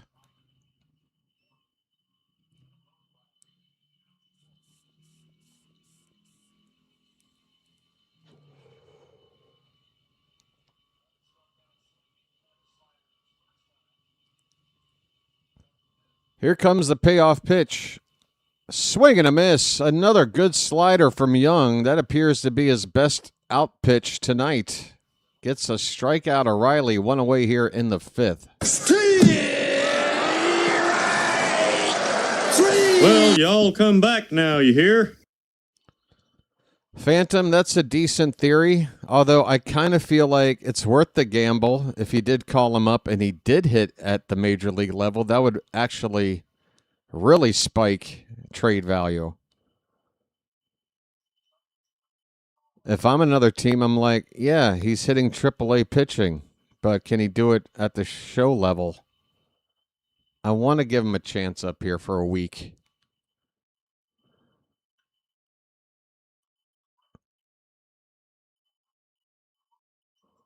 I don't think if we brought him up for a week and he went like 1 for 15, that his trade value is going to dip as much as it would potentially rise if you called him up and he went 7 for 15. You feel me? I think it's worth the risk of what you might lose in value if you called him up and he didn't show much, than the reward of calling him up and he does something. Yastrzemski's at the plate. 1 out, nobody on. The count is 2-1. And a swing and a miss on a splitter makes it 2-2. I'll be back on the camera in a minute, folks.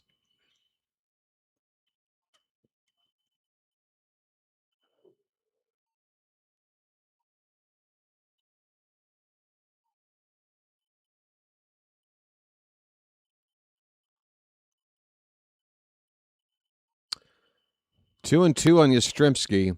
And if you hear me sneeze, I'm sorry. Like, I'm trying to hold it off. This ball is hit up the middle, just out of reach of Holiday, bouncing through to center field for a one-out single. Yastrzemski aboard. And that'll bring up the number 9 batter, Jarvis. Folks,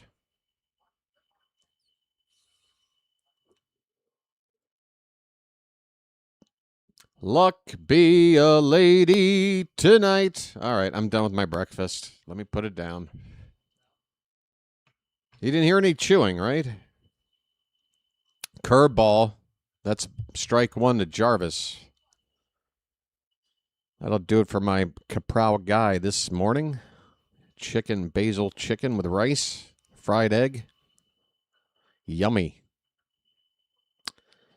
The 0-1 to Jarvis. That one's not close. Splitter up and away. A 1-1 the count. Santa Vida. I see a couple hellos. Where's Santa Vida? Hey there, Santa Vida. Fly ball to left. Ward should have it. Just a couple of steps to his right. And that's the second out. A runner going back to first base for the Braves. 118 on the light count right now. And again, we're trying to get that subscriber count in the upper left-hand corner up to 5,390 at least tonight. We have a chance to get to 5,400. I know good and well that there are 15 people that are unsubscribed listening to the sound of my voice right now. We can get to 5,400 right now, but I'm not greedy. I'm willing to do this in baby step fashion, folks. I've made the commitment. I'm all in. I'm not going anywhere. Let's go. I know it's still hacked, Phantom. I can't believe it. Like, was it 3 straight days? He might actually have to get Elon Musk on the phone. Yeah, I know. It's so bad. I've had to go to Jake Rill lately and Jacob Calvin Meyer for my Orioles info.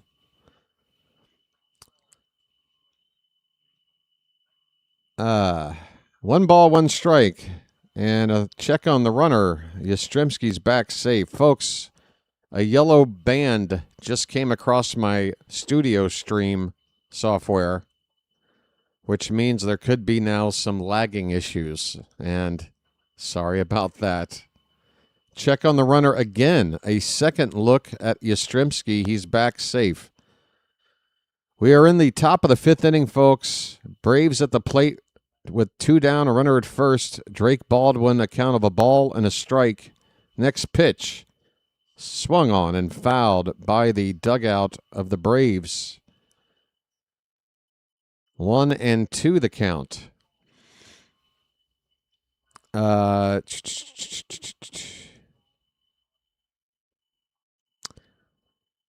Yeah, that first crypto post, Phantom, where I was just too, scatterbrained to figure out that it was a hack job. I was so you saw my post about it, and I was already kind of in a bit of a mood. I'm like, what the hell is Rock doing? We got a 2-2 count on Baldwin, folks. One more strike gets us out of the inning, and that's not it there. That's a curveball up and away. The count now full, and that runner at first will get a head start. What's shared by Jake Rill? Oh, what you're posting afterwards here? Here's a ground ball. Another play for Holiday. He's got it. Throw to first in time. This inning is over. 5 shutout innings for Brandon Young. He's already qualified for a W. Another inning of work like this. He'll be a quality start. Another after that. And we are knocking on the door of a win. How about some run support for this guy? You know, we are halfway through this one, folks. Bottom of the fifth coming up. Orioles 1, Braves squadouche. Yes, Christian Encarnacion Strand, I saw even before tonight, had tied a record for most RBI in his first 5 games, and now the first in 6 games to get to 9 RBI. Yeah, what a start. Look at that. Yeah, he was tied with a few guys after what he had done last night. But I guess none of those other guys managed to have a 6th game to add on to their production. In Cars, aptly enough, keeps going. You see, because cars, they go. So he keeps going. You get it? Everybody got it? All right, good. I'm working on my material. Somebody better quickly type in, well, work harder, BW. That is awful.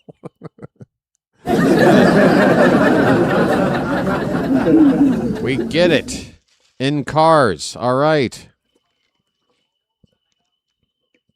Folks, Spider-Man is currently on a meth bender at the ballpark. Just another night in Charm City, folks. All right. No more sunlight on the warehouse. It is officially now a night game. Only takes half a ball game to start playing an actual night game this day and age. Is that Adam Jones? Looks like AJ10 has got a seat tonight. I'm sure he'll be on Twitter about it later. Folks, Dylan Beavers, I bet you was here to meet the new draft picks. That sounds like an AJ move. Beavers takes ball 1. Swing and a miss. 1 ball and 1 strike. Folks, show me your Beavers if you don't mind. Nice beaver. Thank you. I think he's here to meet the new guys more than anything else, Phantom. I think that was the draw. But he's here. Might as well watch the ball game, too. Spider meth. Spider meth. Did you see that guy, Matt? Anybody see the Spider-Man guy I was talking about? My goodness. That's a foul ball. It's 2-2. Folks, nice crowd tonight. Second straight night. We've got people taking up space in the farthest reaches of the left field upper deck. That's up and away. We got a full count on Beavers.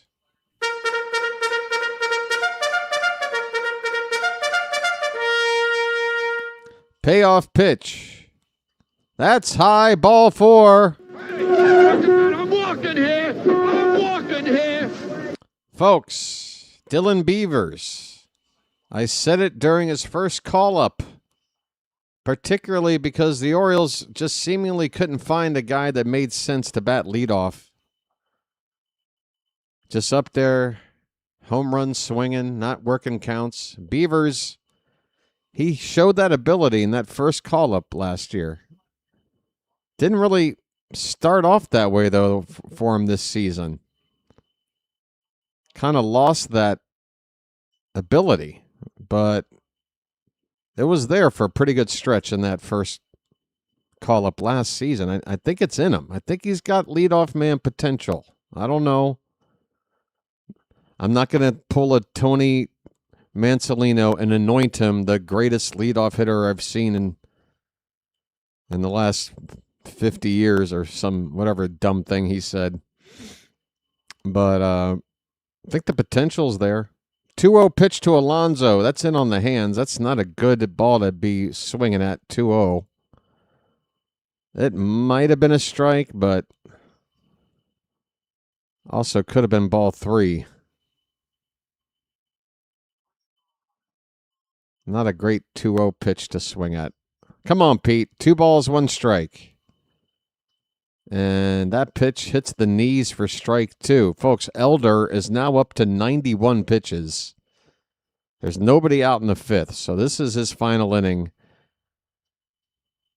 Any way you slice it, it's just a matter of, is he going to finish? And for our sake, we hope he doesn't. Runner at first, nobody out. The 2-2 to Alonso. That one's hit on the ground, could be 2. A shortstop to second, low throw. But again, Alonso's speed. Unfortunately, the Braves able to still work it around for a bases clearing double play ball. Jesus. Big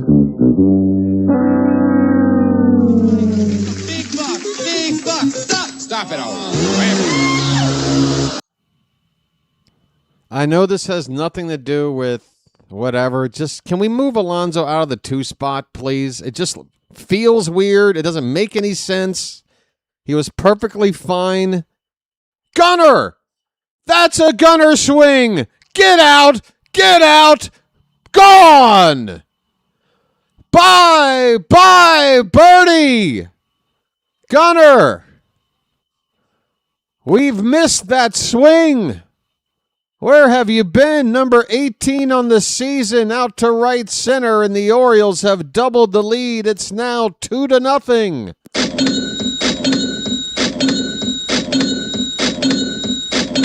Folks, Gunner with Hawaiian shirt night just got this ballpark laid.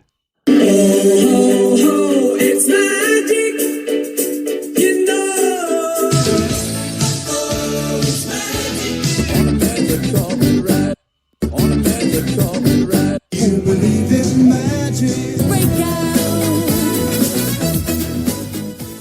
Taylor Ward looks at a strike. They called that a ball? Oh, Masson just flipped it. It is strike 1. Ward has reached both times, a single and a walk. That's off the plate. 1 ball, 1 strike. 2 down, nobody on. 2-0 Orioles in the bottom of the 5th.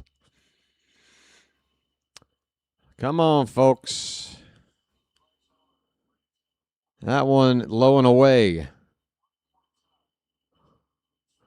Elder is closing in on 100 pitches. I have not seen activity in the Braves pen, but certainly somebody is ready, as his night is surely just 1 more batter or 2 away from being over. Oh, Gunner with a nice stroke. There's that replay. Swing and a miss here. And he does get through 5 innings. Well, there you go. Elder does manage to make it through 5, right on the cusp of 100 pitches, but he does give up a home run to end his night to Gunnar Henderson. A solo shot, unfortunately, comes right after Alonso hits into a double play. And, folks, guess what happens if you don't have your slowest batter, you know, not named Chadwick Trump, I guess, hitting second in the order versus 4th? You have a guy who's a little bit quicker who hits that same ball. It's not a double play. I mean, I know it's like, well, you can't really look at it that. I'm just saying. There's a reason why there's a certain way of building a lineup that makes sense that we figured out a long, long time ago. And I know that baseball changes, and I know some things don't stay the same, but a cleanup hitter is a cleanup hitter is a cleanup hitter. I'm sorry. Maybe in this day and age, your number 4 bats 3rd, but he shouldn't be batting 2nd, especially if he's not fleet of foot. There's a reason to have a slower guy that drives in runs hitting around 4, maybe 5 in the order. There's a reason for it. We figured it out over time. Hundreds of thousands of games played over a century and a half. It didn't take a century and a half to figure it out. It might have taken a couple of decades, but we did figure it out. We figured it out. Folks, I know Ohtani leads off for the Dodgers, but that's because the Dodgers have a ridiculous lineup. We know normally you wouldn't want Ohtani batting leadoff. You want him to have a guy on base with him coming up.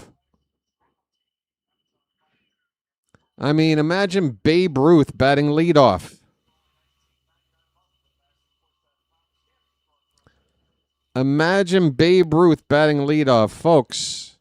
Curveball for a called strike to Albies as Brandon Young begins the 6th inning.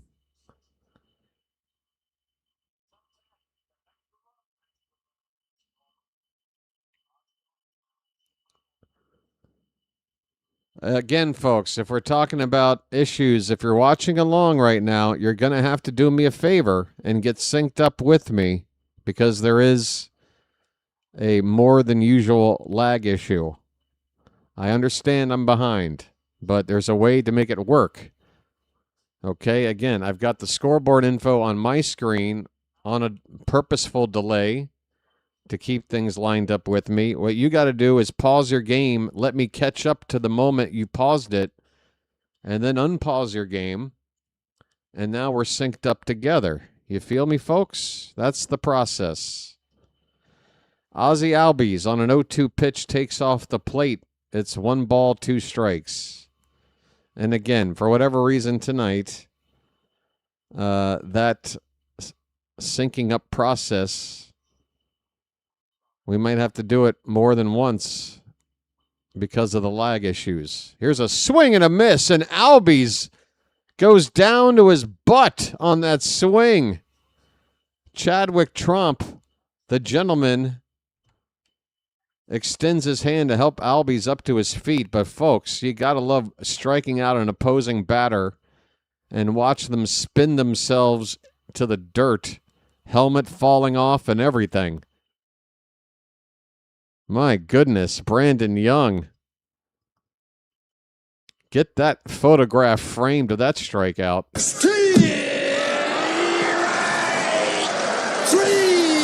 Matt Olson takes letter high, ball 1. 2-0 Orioles, top of the 6th. Well, y'all come back now, you hear? Well, y'all come back now, you hear? The scoreboard is ahead? Okay. All right, let me adjust it right now then. All right. I mean, you don't have to laugh about it. I mean, I'm trying to run a nice operation over here. I can't help it sometimes, folks. I will set the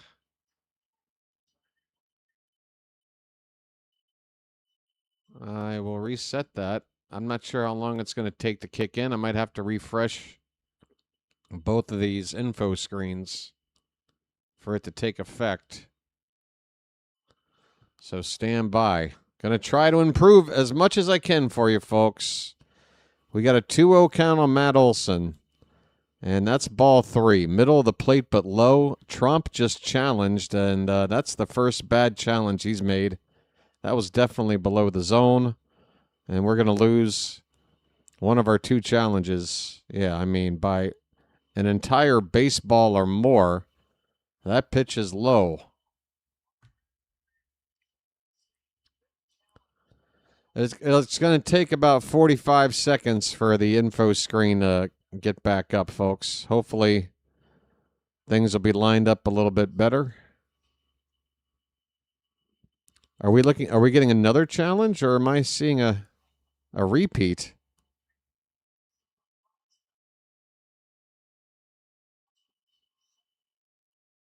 Did they call that next pitch a strike when it was a ball and then Olson challenged? It was the same location. How can the ump call it a ball once and get it wrong and call it a strike and get it wrong again? This ump stinks. It's a 1-out walk for Matt Olson, folks. This umpire is garbage. Why don't you wake up and smell what you shoveling? Why don't you wake up and smell what you shoveling? The hell's going on here? It's still got Dominic Smith up there already, and I'm still looking at Michael Harris at the plate, so it's still ahead. I'm sorry, folks. This is the first time I've had to adjust it mid-game, the info screen. Harris with a ball to right. That's going to get down for a base hit. Olson is going to go to third. second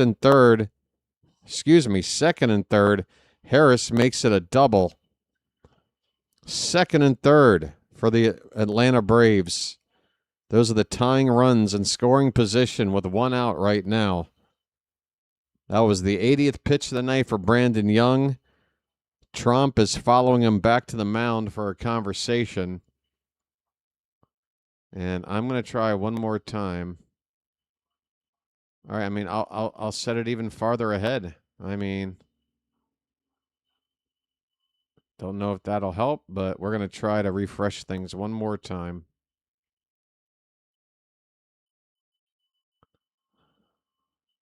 Ground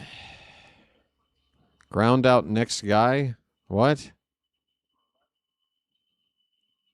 Are you telling me the second out of the inning result, Jones? That's not what to do right now.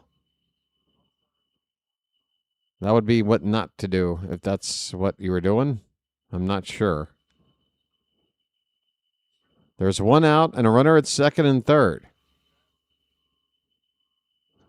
Brandon Young's pitch to Dubon is a ground ball to Gunnar. He's going to go to first. There's your second out. The Braves score a run. It's a RBI ground out to make it 2-1. The tying run moves up to third base with two down. Yeah, Jones or anybody else, look, guys, you're going to have to work with me, okay? You can't be sitting there typing in the results. If you're watching along, but you prefer me calling the game, then maybe pause your game so that you're not spoiling yourself and then reporting what you're seeing in the chat before I call it. It would kind of take away the whole point of me doing this. You feel me, folks? You got to figure out a way to make it work. Maybe turn off the game. And I'm calling it like a radio play-by-play. If you're listening and you enjoy the way I call a game, maybe just shut the game off tonight. If you can't get it synced up, I don't know what else to tell you. But we can't have spoilers in the chat, please. I was guessing. Okay. Okay. Well, guessing probably not the best thing to do, particularly tonight. No worries. We forge ahead. We've got 2 strikes on Dominic Smith. We've got 2 outs in the inning, folks. Smith asks for time. The crowd is making some noise trying to help Brandon Young finish this inning with the Orioles still ahead. It's just a 1-run lead right now. All right, the pitch. Splitter, and Smith lays off. That pitch was coming in as a strike and then dropped off the table. And Smith did not bite. 1 ball, 2 strikes. Next one, another splitter, and it's low again. It's 2-2. Thanks, Ronnie. Okay, buddy. I'm just going to have to remove it for the rest of the ball game, I think, then. It's unfortunate. I don't know what else I can do. It's never been this far behind. Pitch in the dirt, full count on Dominic Smith. I'll tell you what. Let's try to get through this inning because, as I can see, Christian Encarnacion Strand is already coming up to hit for Baltimore. That's how far behind things are. So let's just do this for a minute. It's a good sign that we're going to get out of this inning with the lead, though. I'll tell you that. Payoff pitch to Dominic Smith.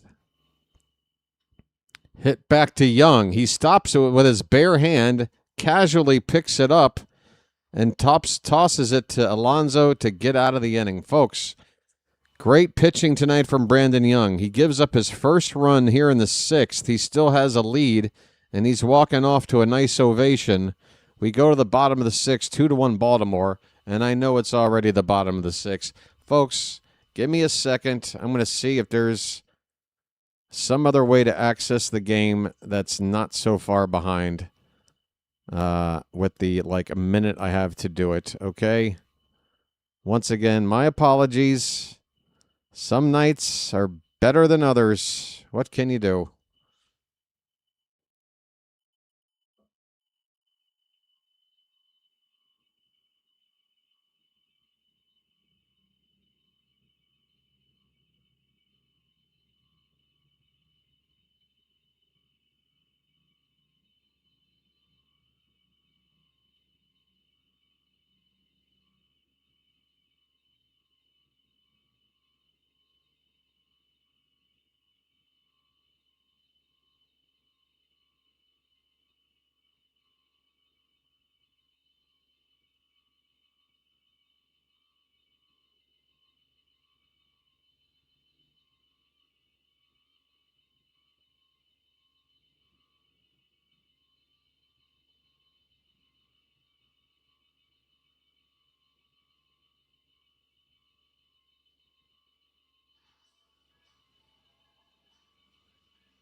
Hang in there, folks. I know that there's baseball we're missing right now.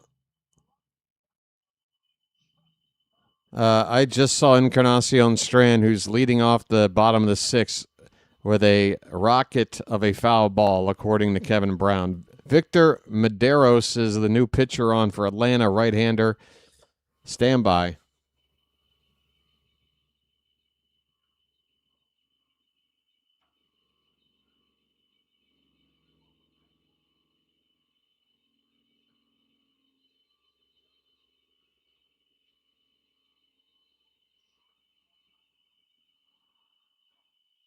A one-hopper to shortstop, and that'll be handled.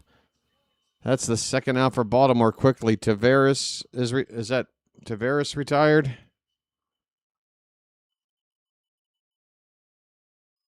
Two down for Tyler O'Neill.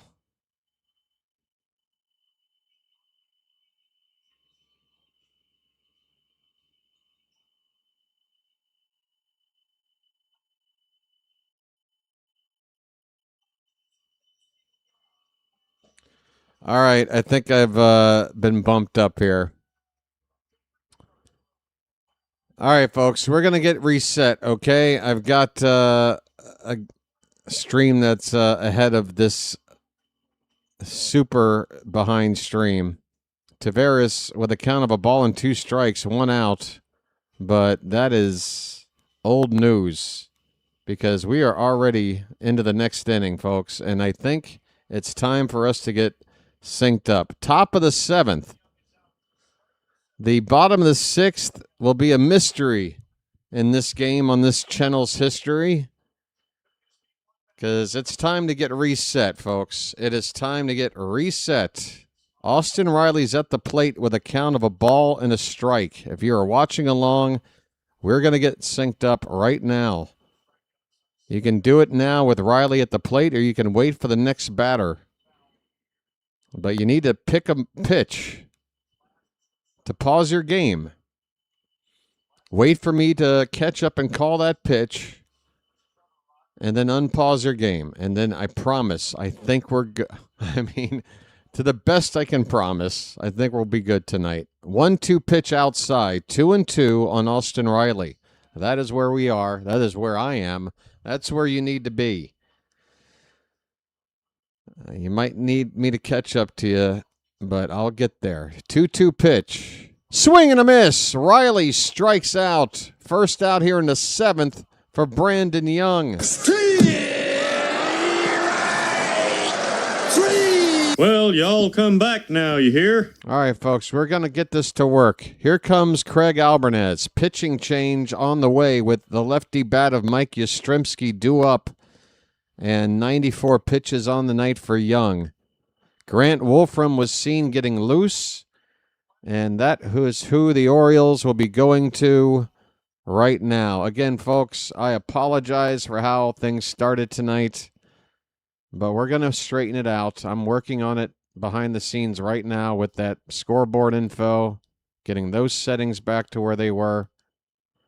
And a pitching change right now for the Orioles. Sorry about that, folks. Again, you can tell that I am able to keep my composure about certain things. I mean, this is a disaster for my channel to have things go like they have so far tonight, but am I freaking out? No, not really. I do freak out when the team screws up, though, or when somebody in chat acts a fool. I guess I've got my crash out, what do you call it? I'm susceptible to crashing out, right? But not to everything. All right, everything's getting refreshed as we speak. And let's bring everything back up on the screen here. It's going to take a minute for that to pop up.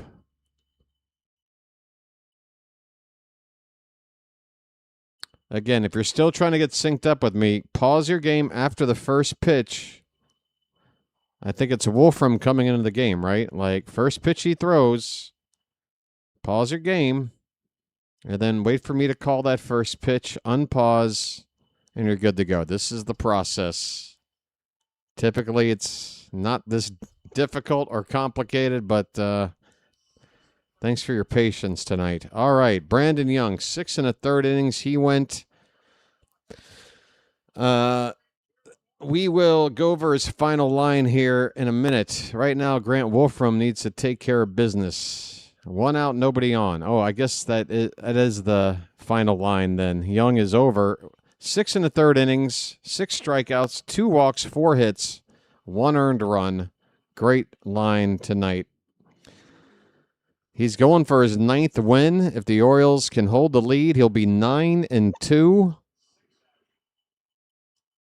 The batter is Eli White. He is pinch hitting here for Mike Yastrzemski, and he's got strike 1. Here's a ball hit toward the right side. That is a fair ball that bounces over the first base bag. White is stumbling around toward second, but we can't hold on to the ball. You gotta be kidding me! Unbelievable. The Orioles are gifted a way to get out of something, and they screw it up even worse than Atlanta screws it up. I don't believe what I just saw. You've got to be kidding me. Eli White stumbling around first reminded me of Ryan Mountcastle when he got hurt. And in fact, the trainer's coming out to look at White. He might have broken his ankle, and he still got to second base because Gunnar couldn't hold on to the damn ball.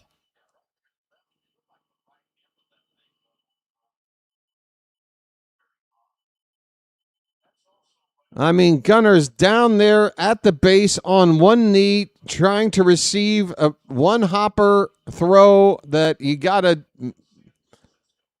999 times out of 1,000, you're supposed to do that without a problem. I guess that was the one time.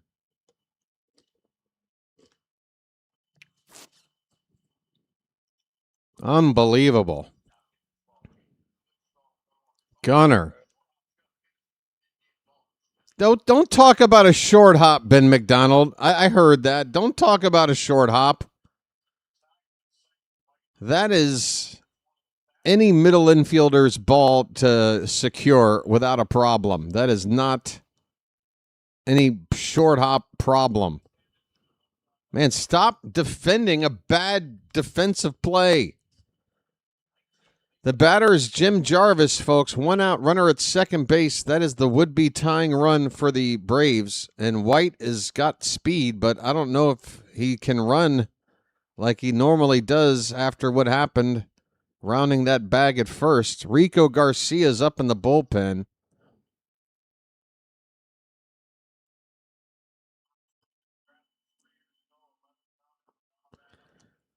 The 1-1 to Jarvis. And first, Wolfram looking the runner back to second. Again, Eli White, if there was no questions about his legs, is the sort of speed that could take third base and try to get that tying run over there with 1 out. Here's a ground ball. And right to Encarnacion Strand. He throws a strike to first to get the second out. White cannot advance from second. 2 down. And the batter, Drake Baldwin.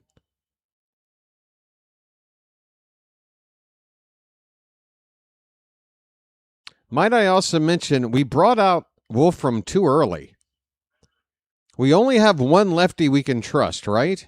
You have to save him for the part of the lineup that's got Baldwin, Olsen, and Harris, 3 out of 4 batters. That you bring him in now. You bring in a righty to face the lesser lefties, like Yastrzemski and Jarvis. And I don't know if Wolfram's going to have enough to stay out there to get through the likes of Olsen and Harris. Folks, I don't know about this bullpen management. Yeah, I would bring him in. I would have had a righty. Well, would have there been 3 batters? Would he have had the 3-batter minimum? No, it would have only been 2 batters. Well, he would have had to face Baldwin. But I still would have saved him for Albies, Olsen, Duran. Wolfram needs to be facing Olsen and Duran. Period. And if he doesn't stay out there long enough to do so, then why are we using him now? There's a called strike on 2-0 to Baldwin. 2-1 the count.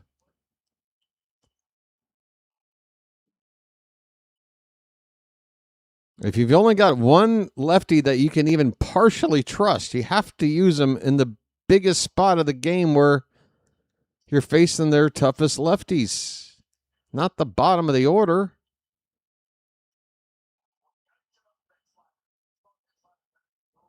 We got 2 strikes, folks. Let's get out of this inning with the lead. Come on. Crowd making noise here at the ballpark.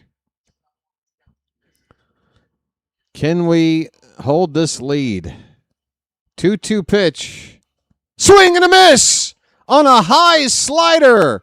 And look at Brandon Young. He appreciates it more than anybody. He's still in line for a win. Wolfram gets out of trouble. But we will have to bring out a righty. Garcia's the one getting loose. He'll be the one to be facing Albies, Olsen, and Harris II in the 8th. Folks, we have reached the 7th inning stretch.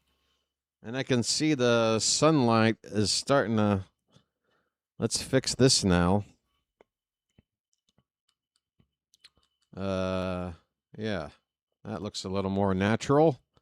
Folks, we have reached the 7th inning stretch at the ballpark. Oh, it's still showing Drake Baldwin up? All right, now I really got to speed it back up again. Hold on. I'm still working on this damn thing. All right. And then go back and then hit refresh over here. Okay.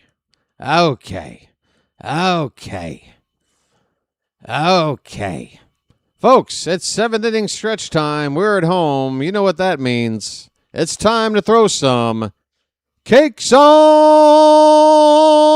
the griddle. Thank God I'm a country boy. Thank God I'm a country boy.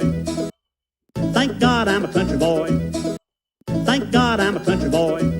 Look at all them Thank cakes. God I'm a country boy. That's a lot of carbs, man. Thank God I'm a country boy. Hey, I haven't gone over the out-of-town scores here all night, I think. Thank God I'm a country boy. Too busy dealing with my own issues. Thank God I'm a country boy. Thank God I'm a country boy. Right. The games we care about. Let's start there, because that might be all we've got time for. Is that Philly-Yankee game over already?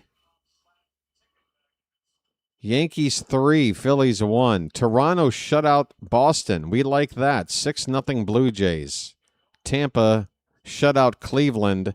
And for now, we have to like that too, because Cleveland is the number 3 wild card at the moment.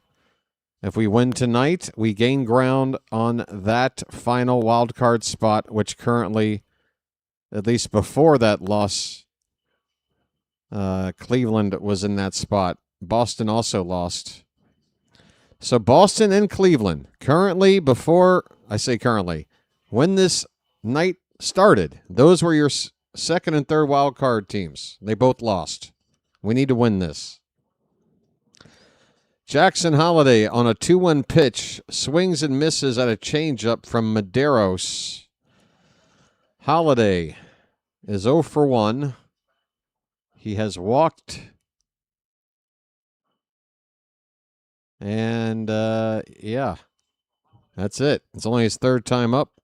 Line drive up the middle. Base hit. Right past the pitcher, right up the middle, and a leadoff single for Holiday. Come on, buddy.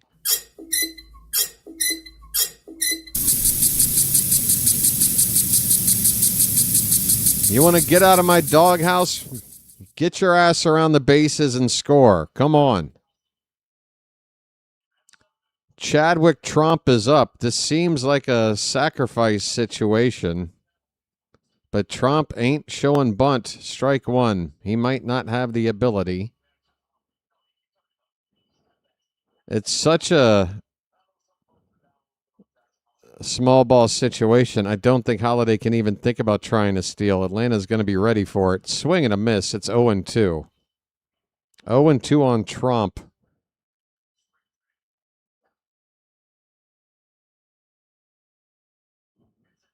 You can't send Holiday here as much as you'd like to get some sort of advancement with. Oh, my God. Did you see that swing by Chadwick Trump? It might be worse than the final swing by Sam Huff last night to end the ball game. Folks, deliver us from these quad A catchers. Oh, my goodness. These are not major league hitters. Call up Creed Willems. For God's sakes, go out on the waiver wire and find somebody that can hit a little bit. That swing was god-awful. Folks, here's Dylan Beavers. Ball 1 to Beavers. Nice beaver. Thank you. He looks at a strike, 1-1 on a backdoor cutter from Medeiros.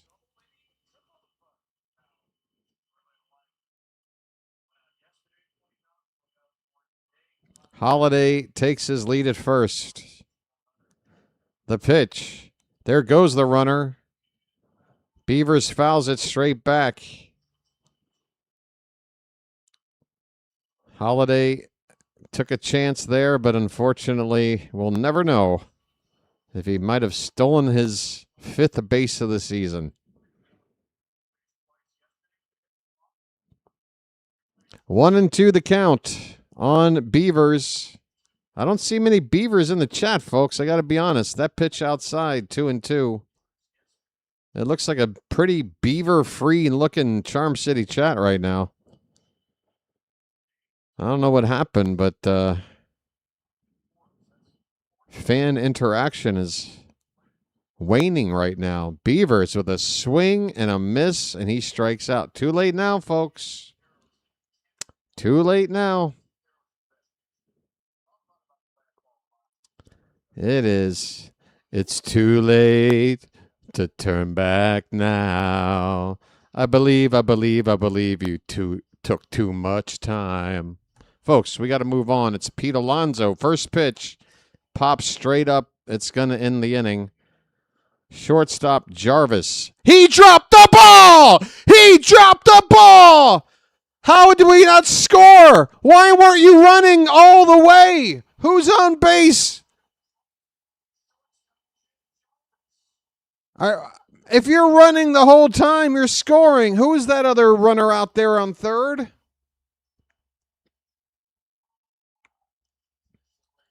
I've already forgotten. Is it Beavers? It's Holiday. Holiday, if you're running all the way, you're scoring. He did stop running. Look at him. Holiday, there's 2 out, you asshole. You did it again. You are back in my doghouse, you son of a... Fuck. If there's 2 outs, run. Don't stop.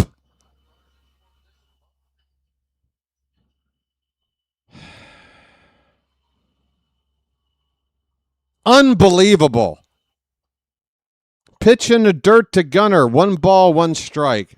What? Bench him.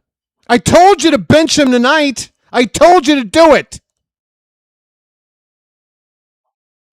Are you going to do it tomorrow, or is that going to make Daddy mad?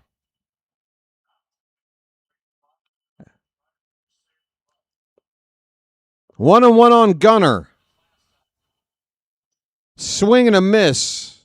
And a fake throw to second with the catcher. Or did Alonso steal the base? Pete Alonso just snuck in a stolen base on the Braves. Hey, Holiday, how does it feel knowing that Pete Alonso, who probably I could tie in a sprint race, is a better base runner than you?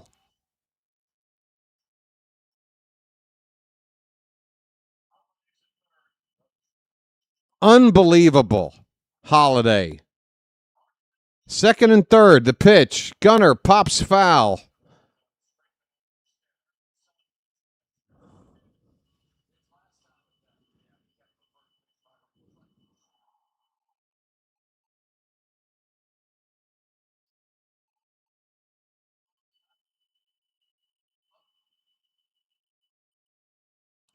Gunner, did he get hit by that pitch?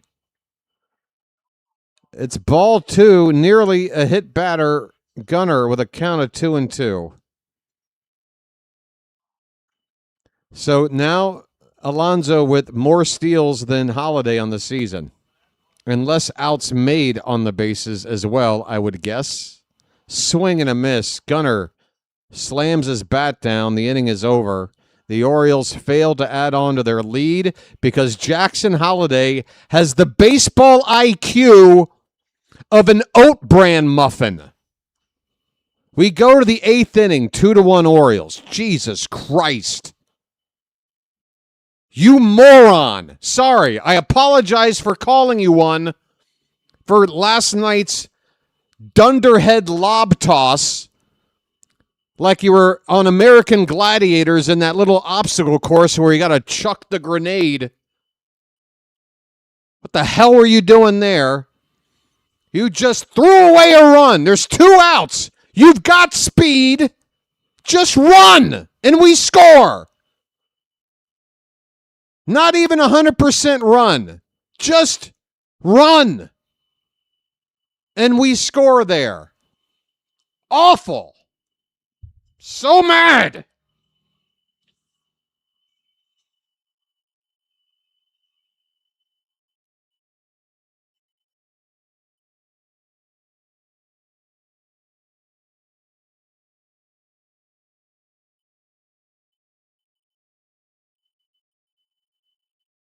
Sitting here winning a ball game, and I don't get mad this much.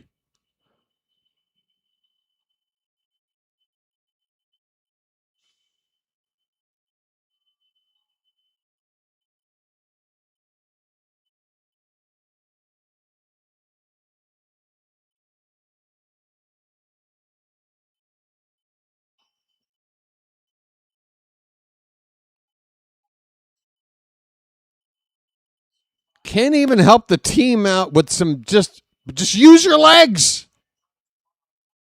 You're young. You can run. Use your freaking legs, you dope.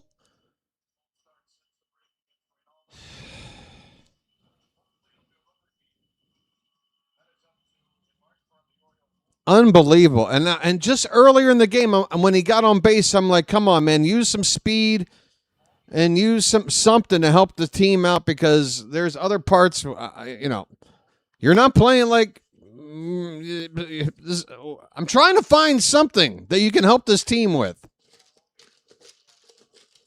Having a hard time finding what it is.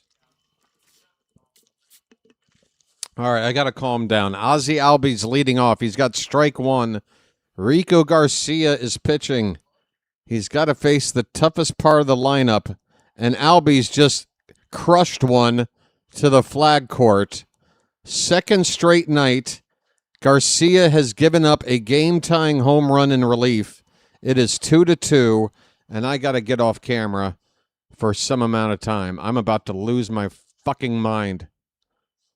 Pardon my French. Chat is allowed to curse if they want. I'll be back. 2-2 ball game. Shame. Shame. Shame. Shame. Shame. Shame. Shame. Shame. Shame. Shame.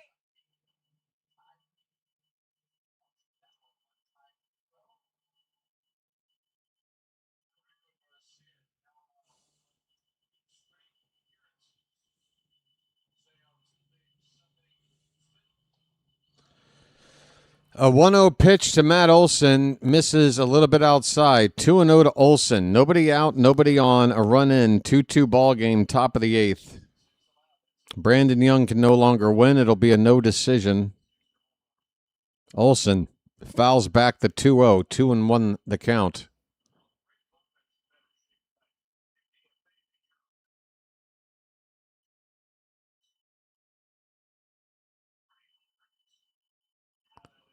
Last night's home run Garcia gave up, you can't blame him. It was not in the zone. It wasn't even close to being a strike.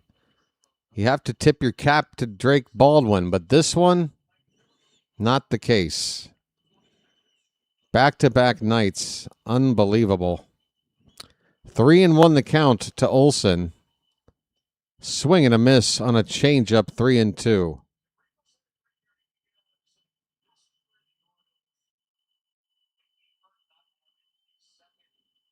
Last night, the Braves punted. They brought out Eliezer Hernandez to pitch 2 innings plus, a guy who hadn't pitched in Major League Baseball for like 3 years because their bullpen was taxed. They were begging us to beat them last night, Big Jim. And now this tonight, and Holiday in the middle of it all. Garcia, unfortunately, I feel bad for him, but he's also in the middle of it all. 3-2 to Olson.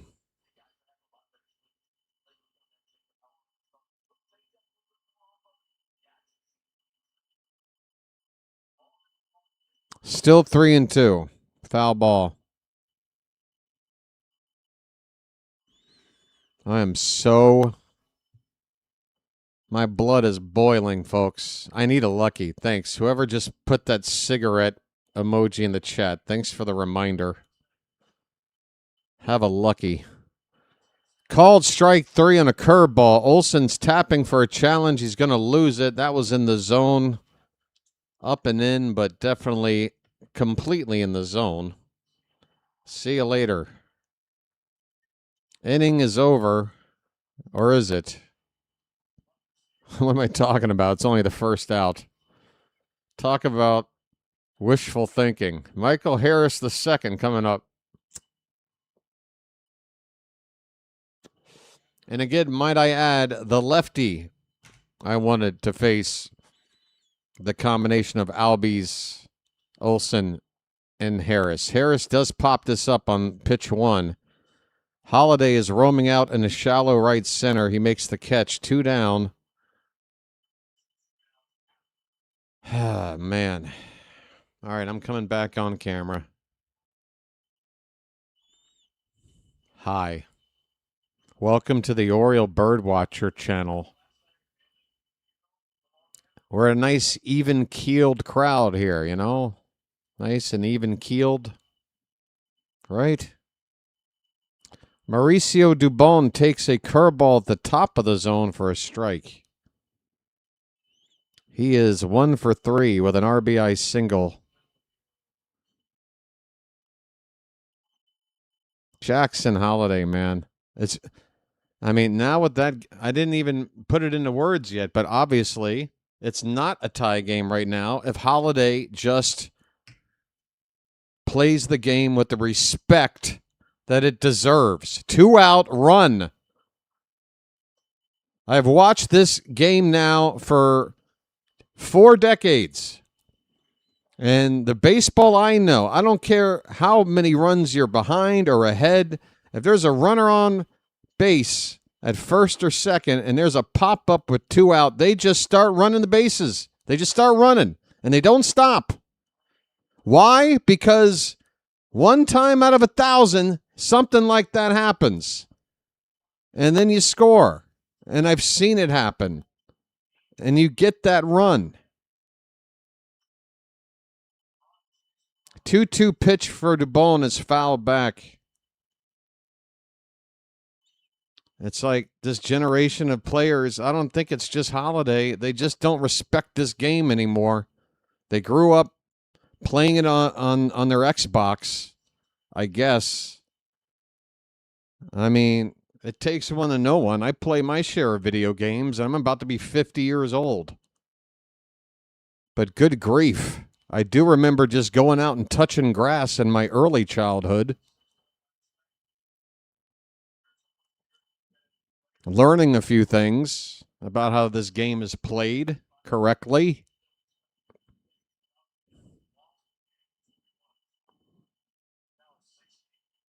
And look, if you're a team that's flexing first place, playing 600 baseball or better, you're allowed to maybe make that kind of mistake, but not when you're a team that keeps losing games because of mistakes. Here's a fly ball to right.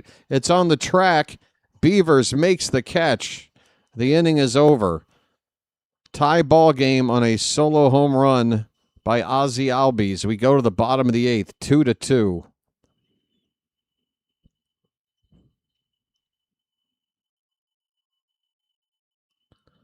Baseball is a hard sport. You can't really do much when you're in a hitting slump or when you can't feel that ball coming out of your hand right when you're pitching, and you can go through bad patches, and that's something you have to work out of, and for some players it can end careers and what have you.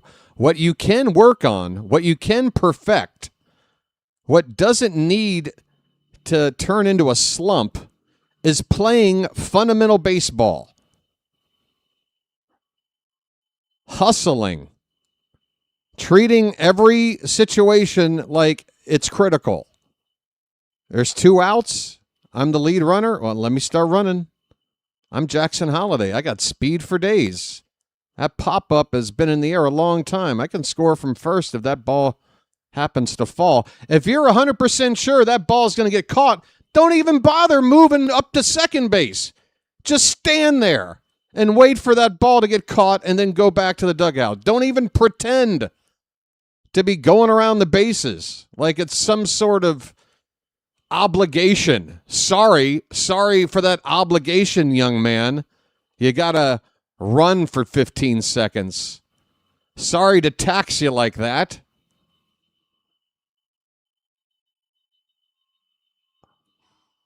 Did Dad teach you that, by the way, at the complex?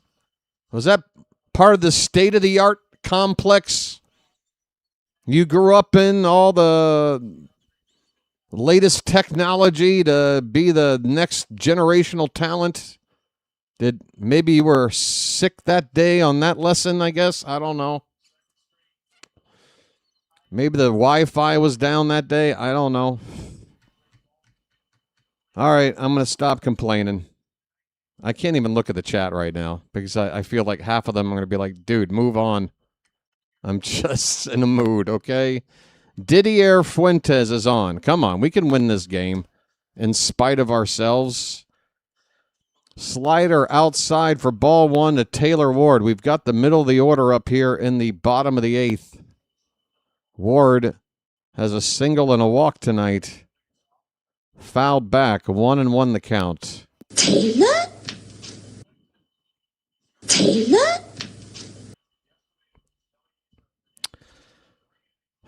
Rico's ERA now to 3. Now he's just another reliever.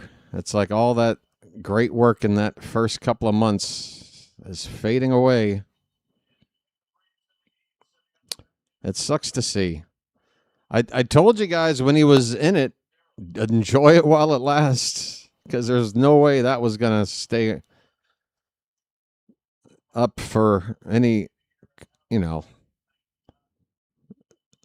full year and beyond kind of a situation. I tell you what, if there was any trade value with him, that's pretty much gone. Taylor Ward, a count of a ball and 2 strikes. Pitch, swing and a miss, a slider breaking off the plate, 1 out. Shirley, you've been given permission to swear. I broke it. I'm not going to be a hypocrite. If you want to swear, go ahead. I set the tone by doing it myself.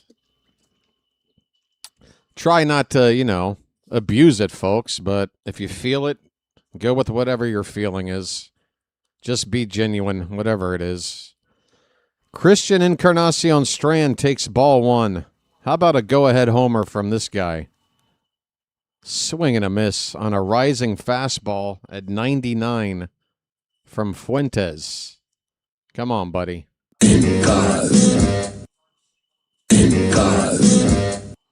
Come on, man. Help us out again. Swing and a miss. That one, triple digits and a couple inches off the plate. Strike 2.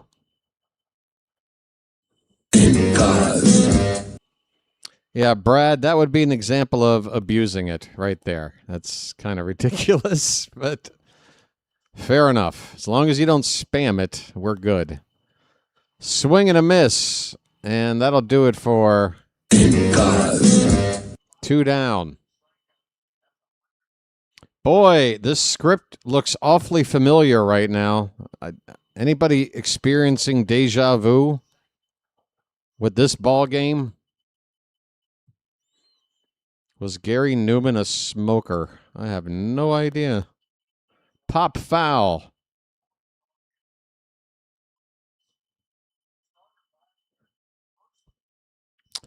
By Leody Taveras. Taveras is 0 for 2 with a walk. Base is empty, 2 down. Pitch. Fouled right off the catcher for strike 2.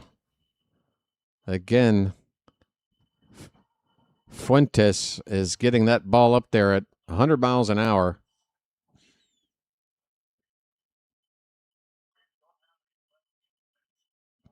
Nine-inch nails covered cars? All right, I got to find that. Let me here in my car. Oh, wait, that's not a good impression. Taveras with a soft liner to second, and it's caught by Albies. We're going to the 9th inning, folks. We are tied at 2. Yenier Cano is coming out from the bullpen as we make the call to Cano. All right, so 9-inch nails. That's more of a, it's like a goth industrial. Like, here in my car, I feel safest of all. I can lock all my doors. It's the only way to live in cars. I don't know. I got to work on it.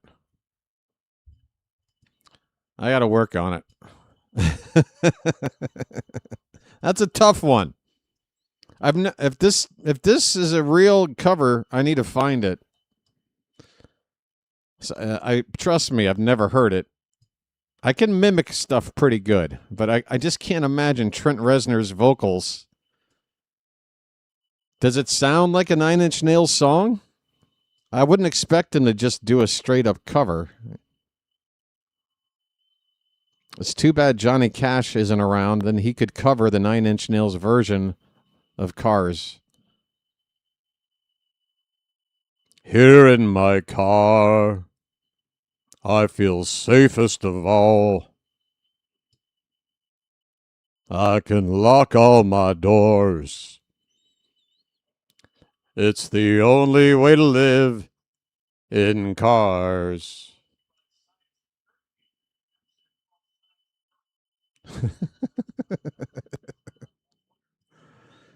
Ah, boy, what the hell am I talking about? Folks, hey, tomorrow's game is 1:30. Be here at 1:15 for the pregame, okay? 1:35, I think, is the first pitch.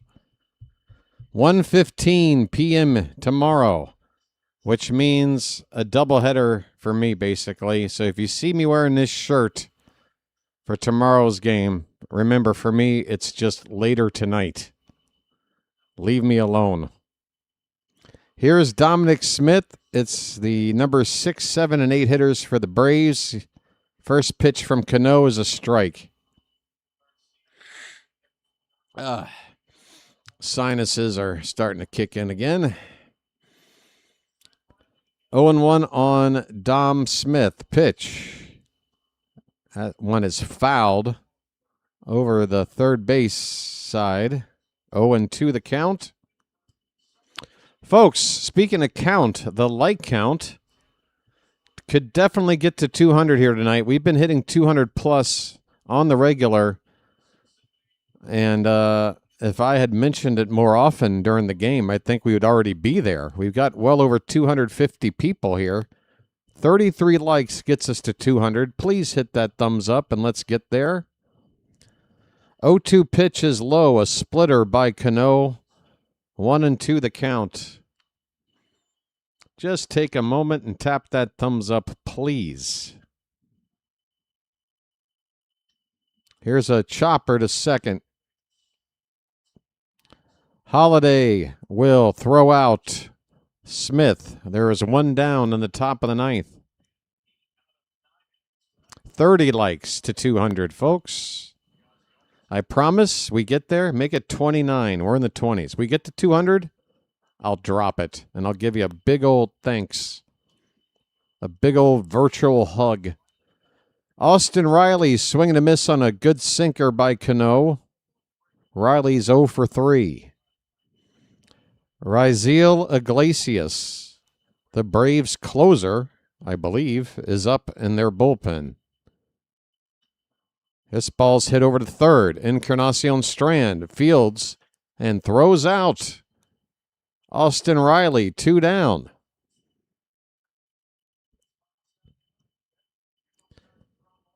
He can hear the fans start to fall in love with Encarnacion Strand. He's making plays at third.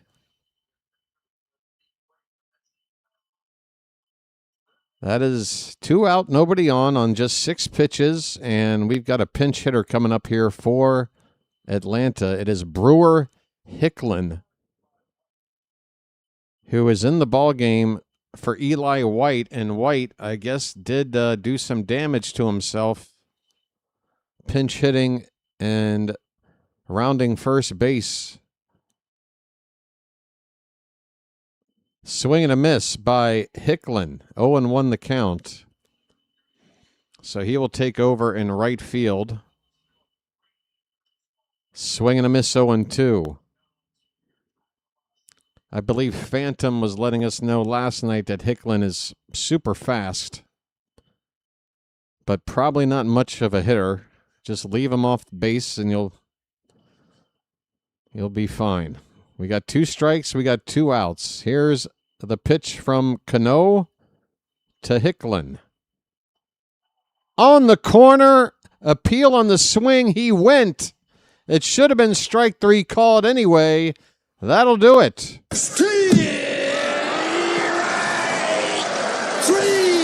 Well, y'all come back now, you hear?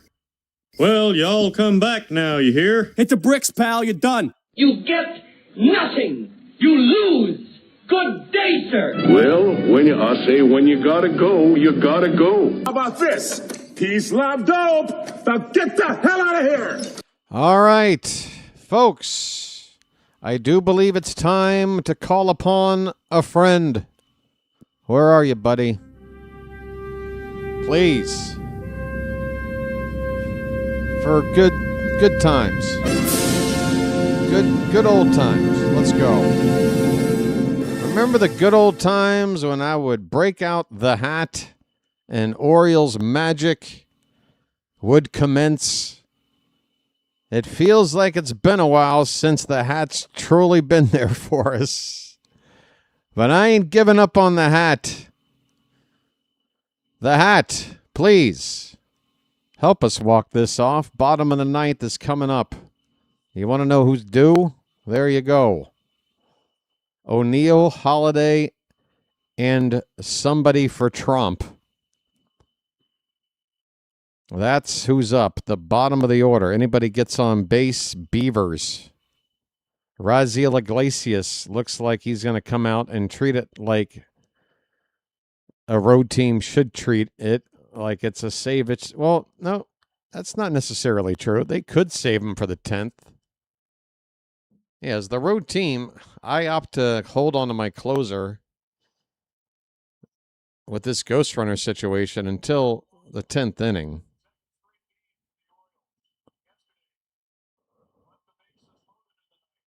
What do we got? Is he on to pitch, or is it still... It's still Fuentes on the mound. Okay, so Iglesias is not coming in. O'Neill at the plate. Here we go, bottom of the ninth. First pitch, swung on, pop foul. It's 0-1 to Tyler O'Neill. Folks, if you're a Magic member, get some Popeyes up in the chat. Ahoy there! Anybody home? Let's pop one out of here. Holiday is on deck. And you talk about a ridiculous way to end this game. Holiday, if he could be the hero, it'll be quite the character arc in one ball game. 1-1 pitch. Ooh, just kissed the outside edge. Perfect pitch from Fuentes for strike 2.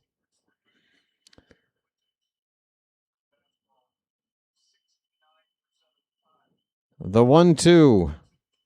Outside, 2-2. That pitch at 101 on the gun. I hear a bugle in the ballpark.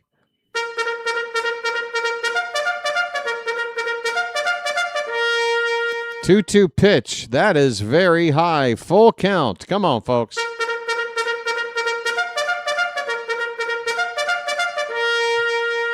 Ante up and kick in like men. Like men!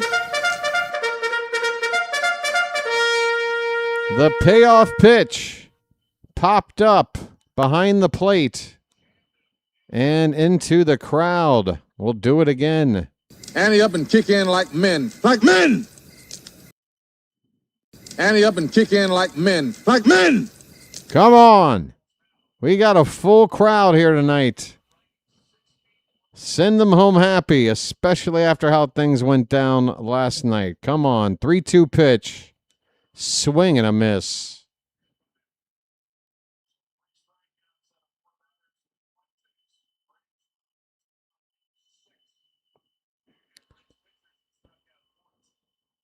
That's the 14th Oriole to strike out tonight.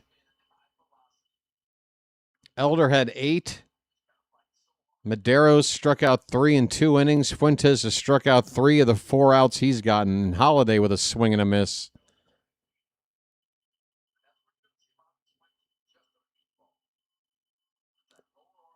Holiday 1 for 2 with a walk and a single.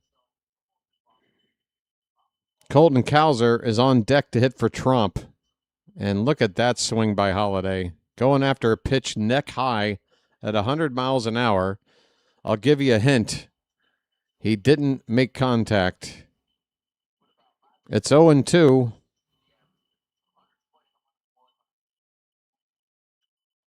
Fouls this one back at 100. We'll do it again.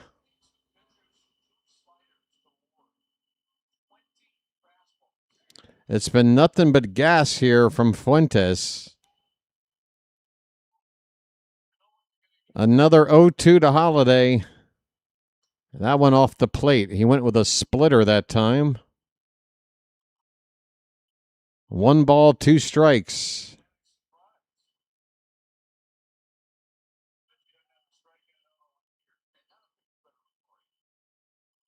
The pitch. He's late on the swing, but he stays alive, fouls it off. Folks, we got well over 300 people in the chat right now. Just 16 away to get to 200 likes. As Pocket Watch I see is pointing out right now in the chat. Folks, please take a moment and hit that thumbs up and get us to 200. This pitch way outside, and now we got an even count, 2-2. Also consider subscribing, folks. It's free. There's a button below. You can have this channel at your fingertips anytime you want it. Holiday to left. Get down. That ball is out of the glove of a diving Dubon. Holiday will get to second. And that's the winning run in scoring position with 1 out here in the 9th. Jackson Holiday trying to make up for some bad decisions and plays in the past 24 hours. Is now the winning run at second base. Folks, splash it up. Splish, splash, I was taking a bath. Dubon with a forward diving attempt at a catch that he made a similar one last night. Almost did it again. But he could not corral it. It came squirting out of the glove. Folks, Colton Cowser. The hell am I talking about? Colton Cowser is going to pinch hit for Chadwick Trump. Mound meeting for the Braves. Folks, get as many cows and milkmen up in the chat as you can. We need a walk-off kind of a win. We need a Gatorade bath. We need all that. Come on.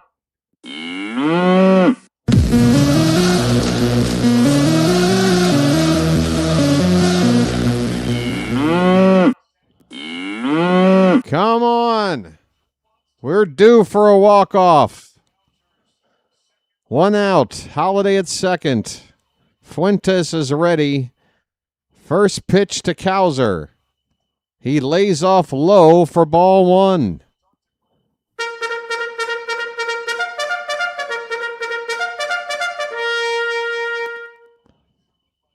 Fuentes now on 27 pitches.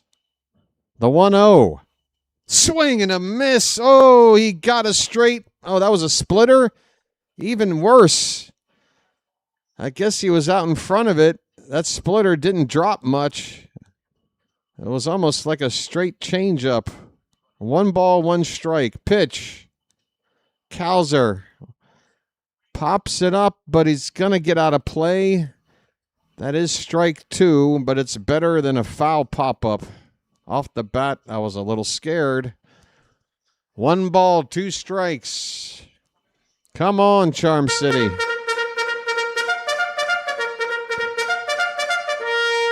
Just a little doink, flare, something. Pitch. There's a ball hit up the third baseline, foul. And right toward the ball boy there.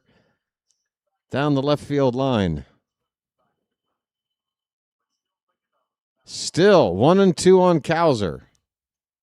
Crowd is waiting to celebrate a walk-off. Can we get it? 1-2 pitch. Reached for, poked out toward right center. That ball is all the way to the track and caught by Harris. Holiday will be able to tag and go to third, but there's only there's already 2 out now. We could win it on a wild pitch.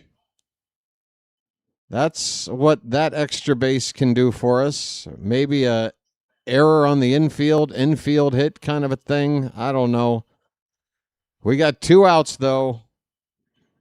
And the batter is Dylan Beavers. Folks, Beavers, 1 for 3. First pitch.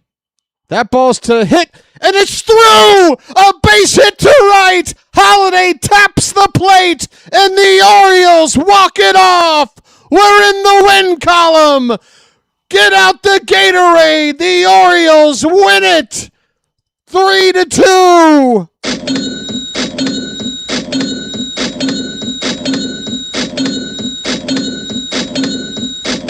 I am happy to say no free baseball tonight. Oh, it's magic, you know.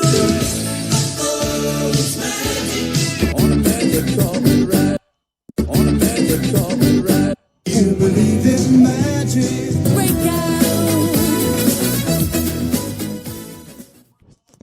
The Orioles in the win column. A must win. Did they play a good game? I don't know. But they got the job done. My goodness. Come on. In spite of ourselves, the Orioles grab the win, and they tie this series up with the rubber game tomorrow. Still another game you feel like you got to win. You don't win tomorrow, you lose the series. But we knew we had to get this one, and we somehow got it in there, folks.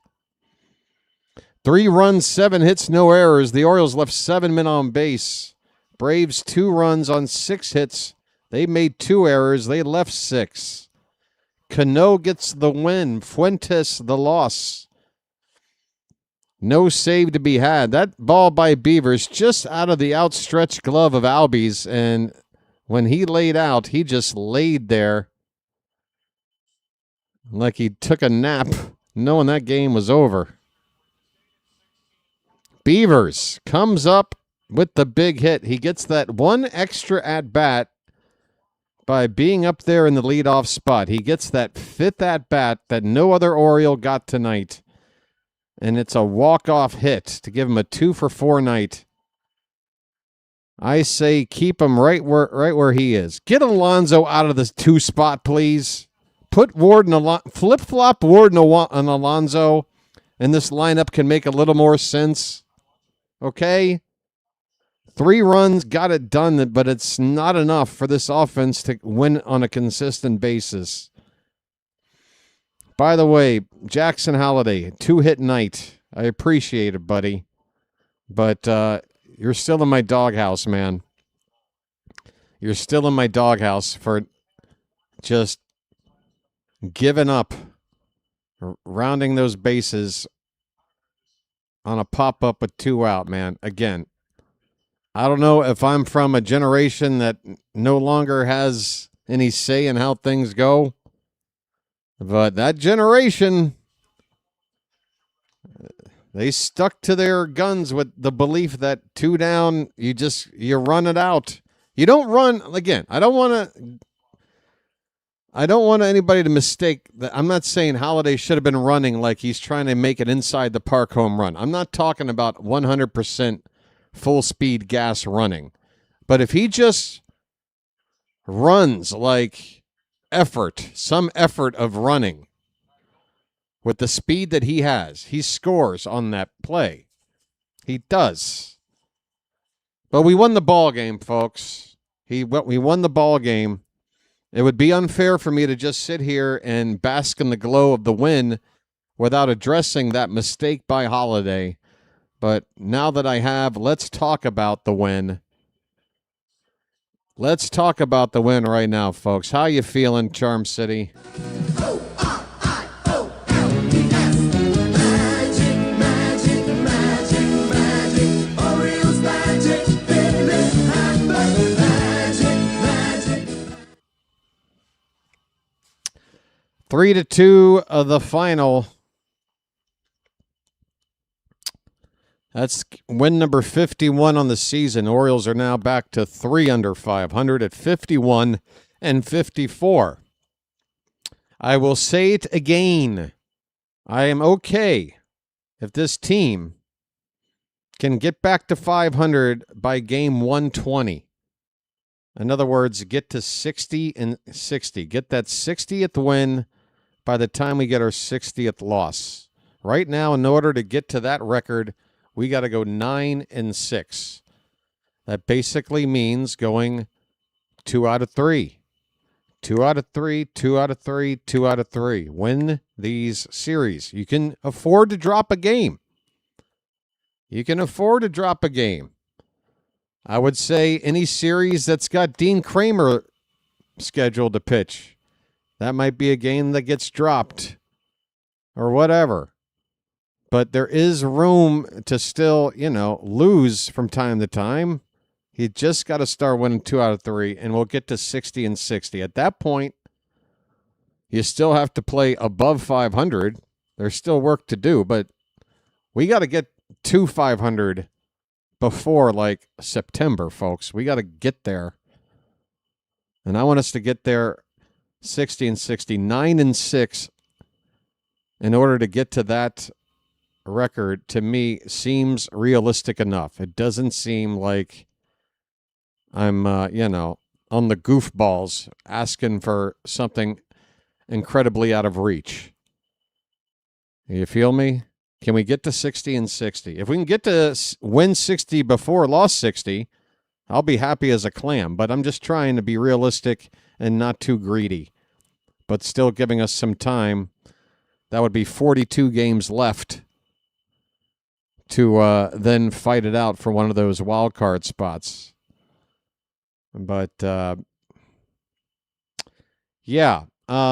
so tonight, once again, the pitching, outside of Rico Garcia giving up another long ball, and this one, unlike last night, not one you can just tip your cap to the hitter for. This was, I believe, was that like a changeup I think he threw that kind of started middle and wound up middle low? It wasn't the best spot.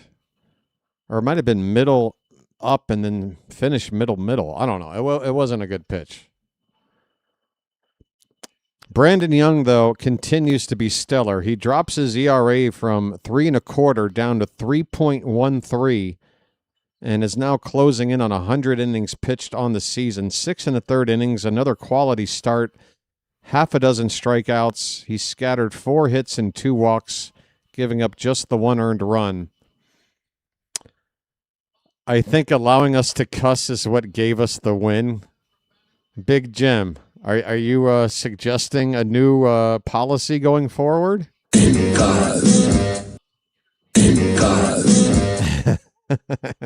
Big Jim just wants to be able to cuss at will.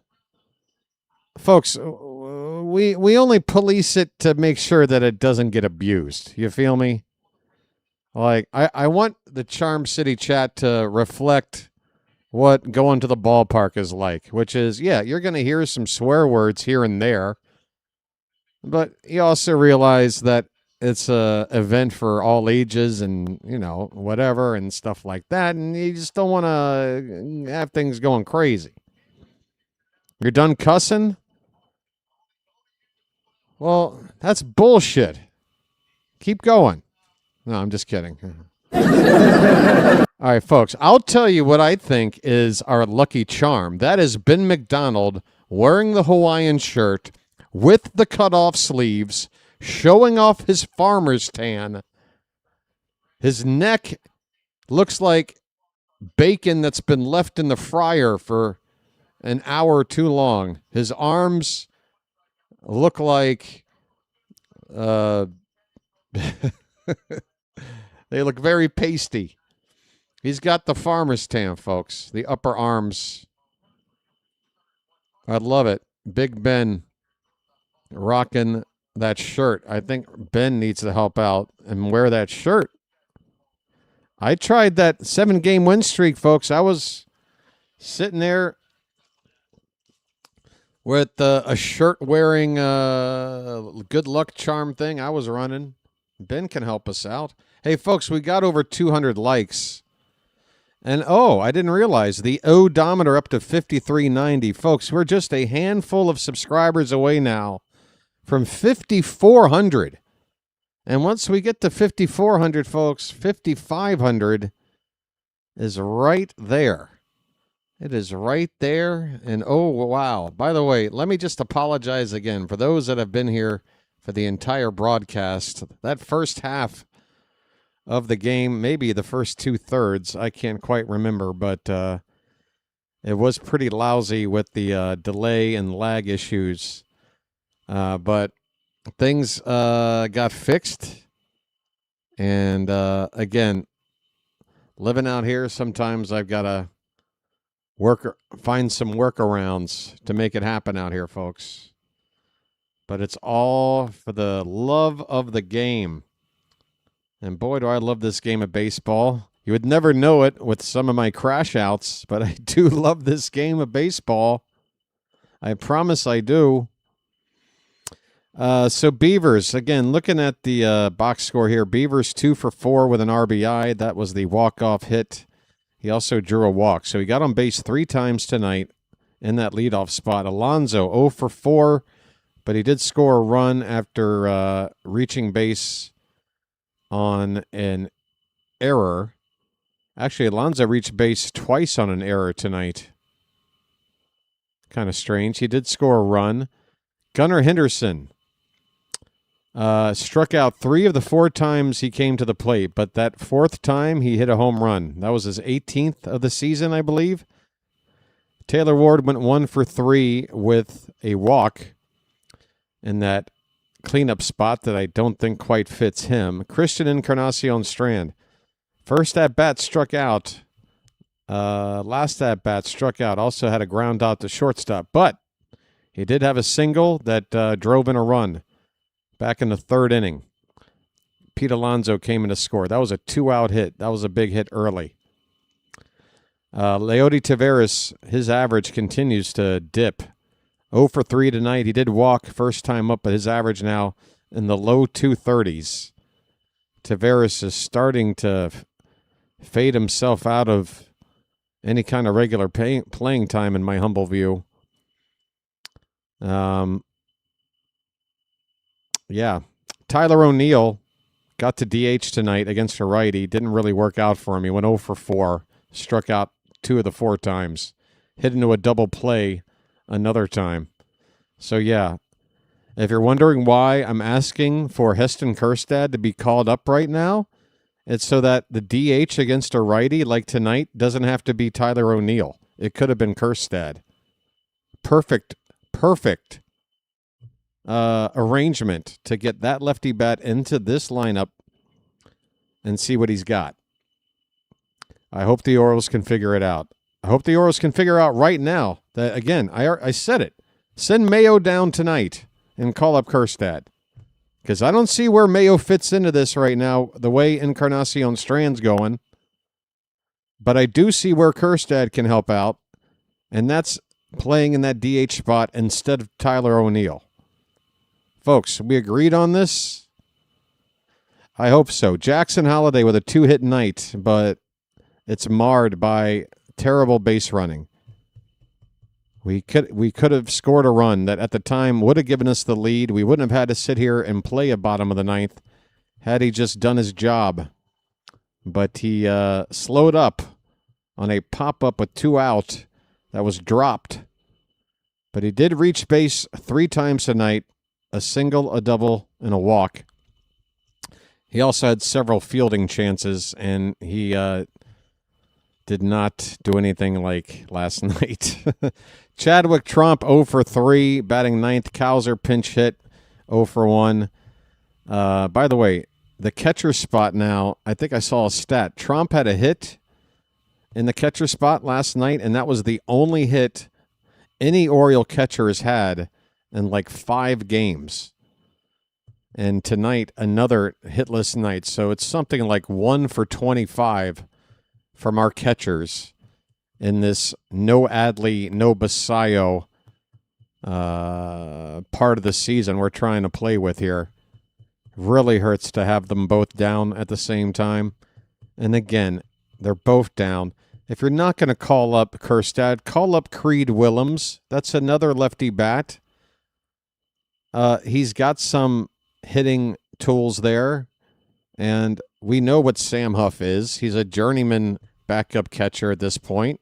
Third catcher. I want to see what Willems can offer a major league team. He's been doing pretty well at AAA. He's been working his way up the levels here the last couple of seasons. And, if you want just a straight-up receiver, then Chadwick Trump is good. Or, if there's a lefty starter, you go with Trump. But I want to see the lefty bat of Willems in here. Kjerstad went 3 for 4 today. Kjerstad went 3 for 4 today. Again, Phantom, I trust your judgment, buddy. Don't you think this roster is better served right now if Mayo gets sent down and Kjerstad gets brought up? It's not so much that Mayo's getting punished.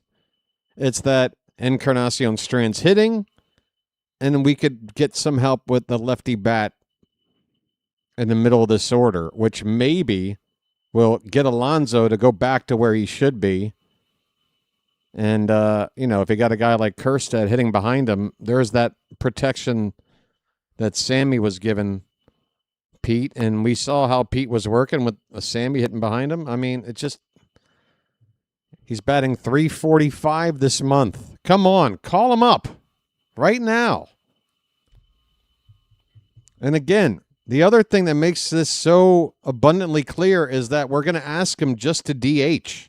We know Kjerstad is a really below average defensive outfielder. I never felt comfortable when Kjerstad was in the field in his times with the big club. And our defense is already shoddy enough. So, yes, this is strictly to DH him against righties and kind of take that role that Basayo left behind until Basayo gets back. It's a nice audition window to see if he can stick. This might be his last chance. He's 27. I already went through all these points, but yeah. It seems like such a, oh my God, this is a perfect fit. Let's make this move kind of move that we can make right now. But again, Phantom brought it up earlier. Maybe the Orioles are thinking the production Kjerstad is in. He's comfortable right now hitting in AAA. Maybe that's building his trade value. But I'm willing to take the gamble. Encarnacion Strand got a call up. He's given his offense a spark. Without him, where would we be? We've gone, 2-4 since we won 7 in a row. And I feel like both those wins would not be possible without the contribution of Encarnacion Strand, right? Folks, let me take a look back at this schedule here. I'm sorry, 2 and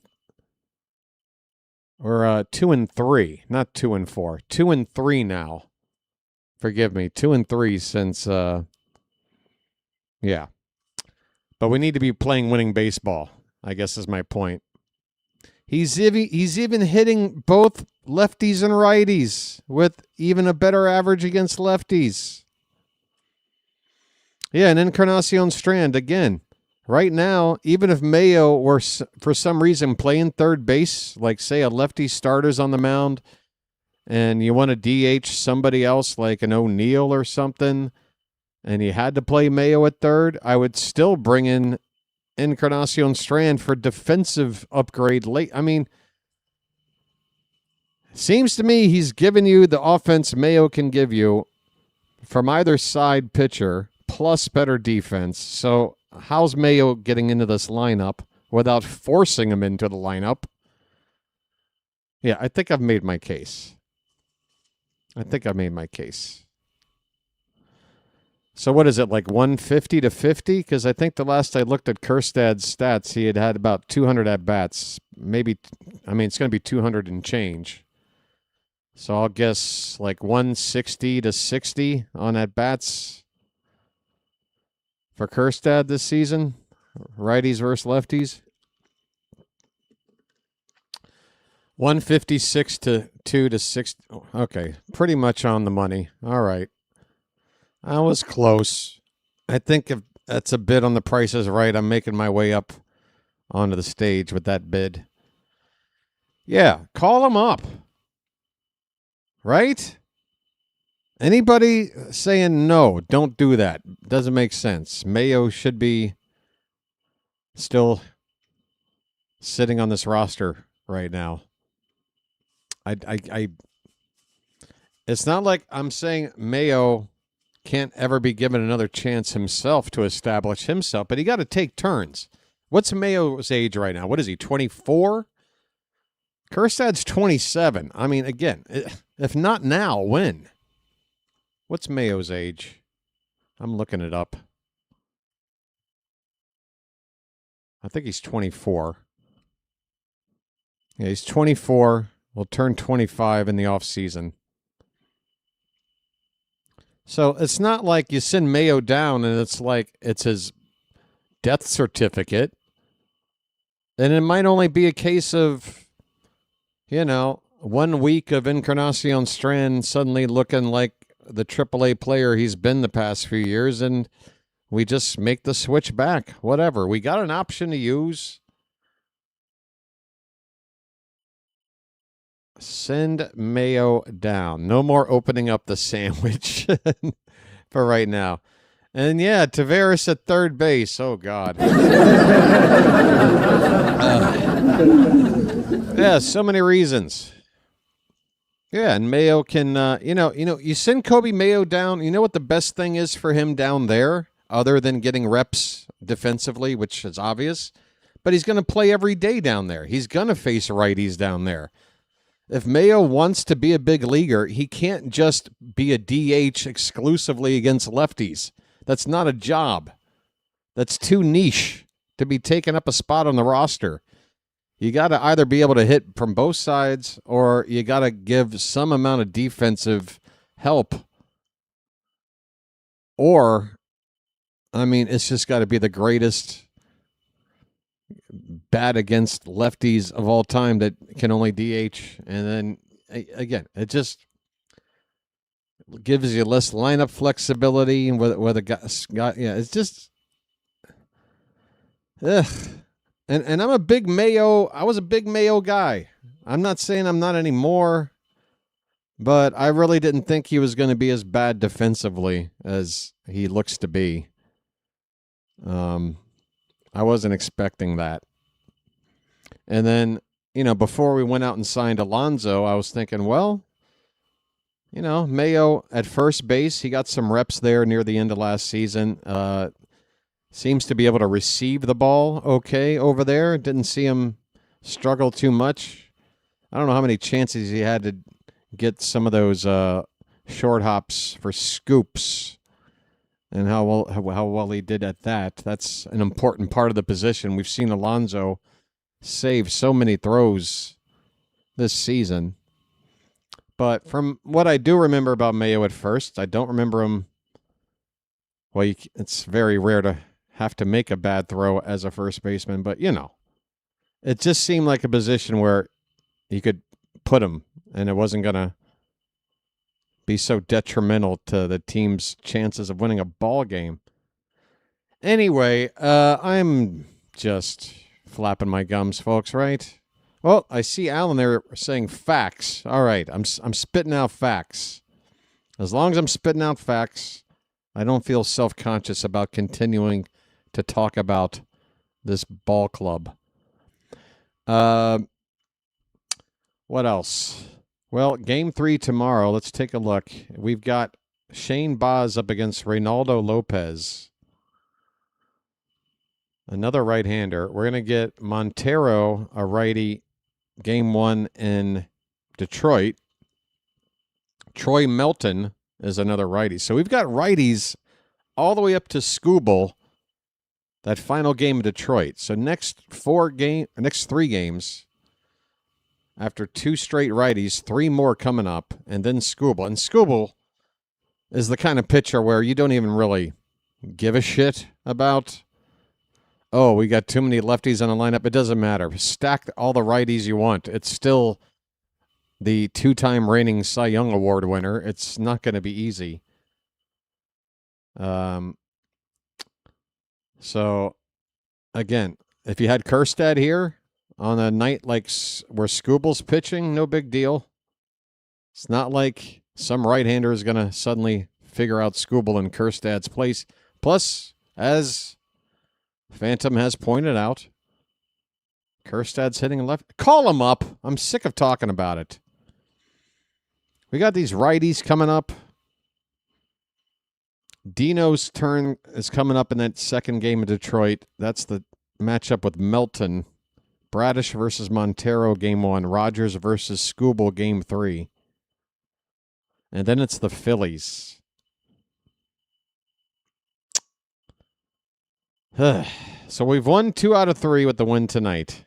But we've also lost 3 out of 5 still in that sample size. We got to win tomorrow to basically cancel out a 6-game stretch of 500 baseball following that 7-game win streak. And then we can try to start that new streak. It's such an uphill battle, folks. God, can't we just have a season where we start above 500 and stay there? We can have our slumps. But, man, it's so difficult when you fall behind and you're just perpetually 5 games out or 5 games under, give or take a couple of games, through June, through July. I mean, all right, folks, we got a finale tomorrow. Man, I was hoping to get some redirects over here tonight. Was there any redirects? Maybe I just didn't notice. Matt, Phantom, any of the mods here? Any redirects sent over here tonight? Did you notice? I don't think there was. But darn it, would have been a good night.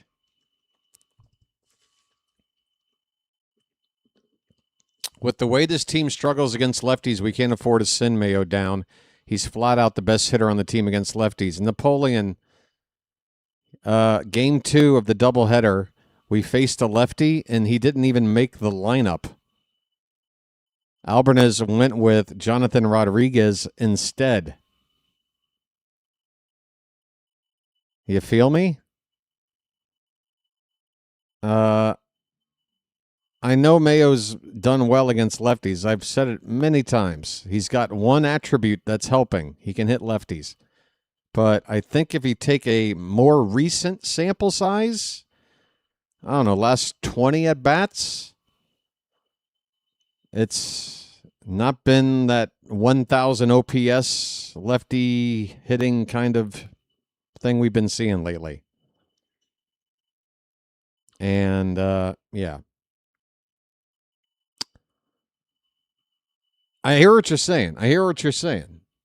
But if you got Encarnacion Strand sort of replacing Mayo at third base, and then you DH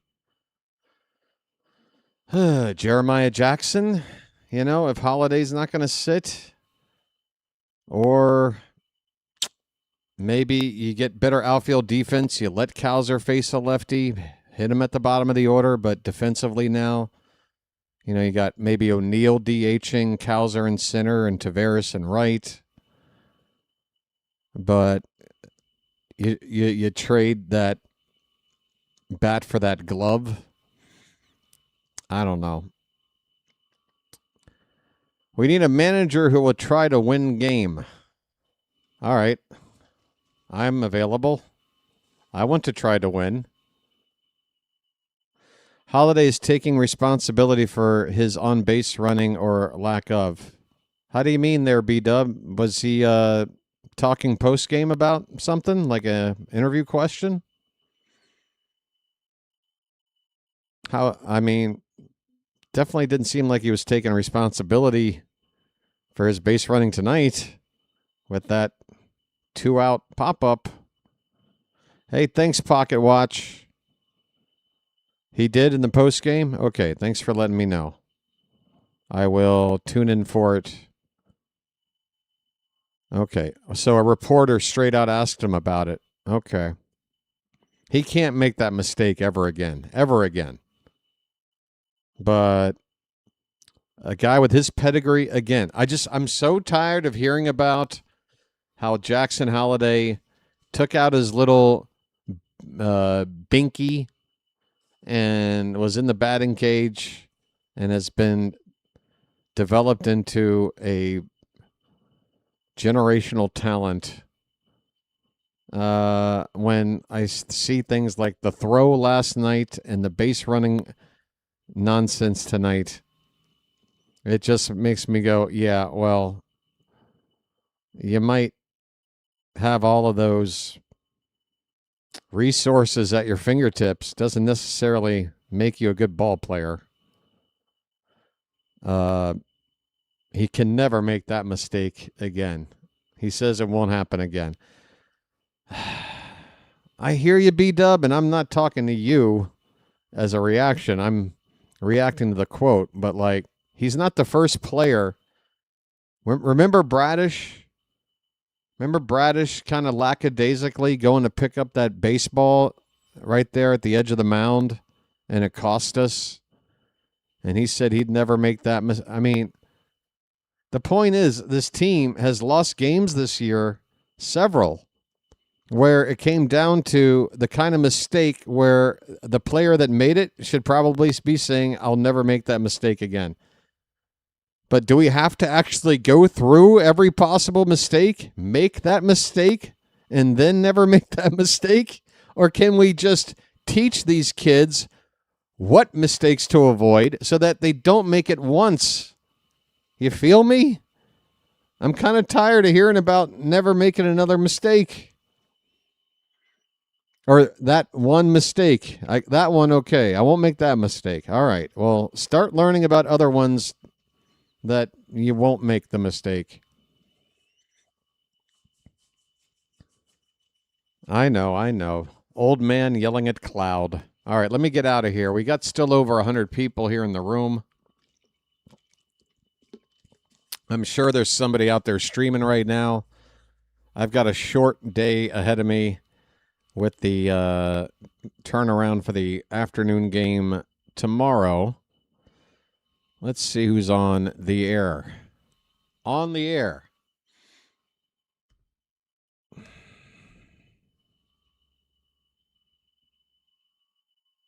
We are on the air. Man, Rising Rhino just wrapped up his stream 9 minutes ago.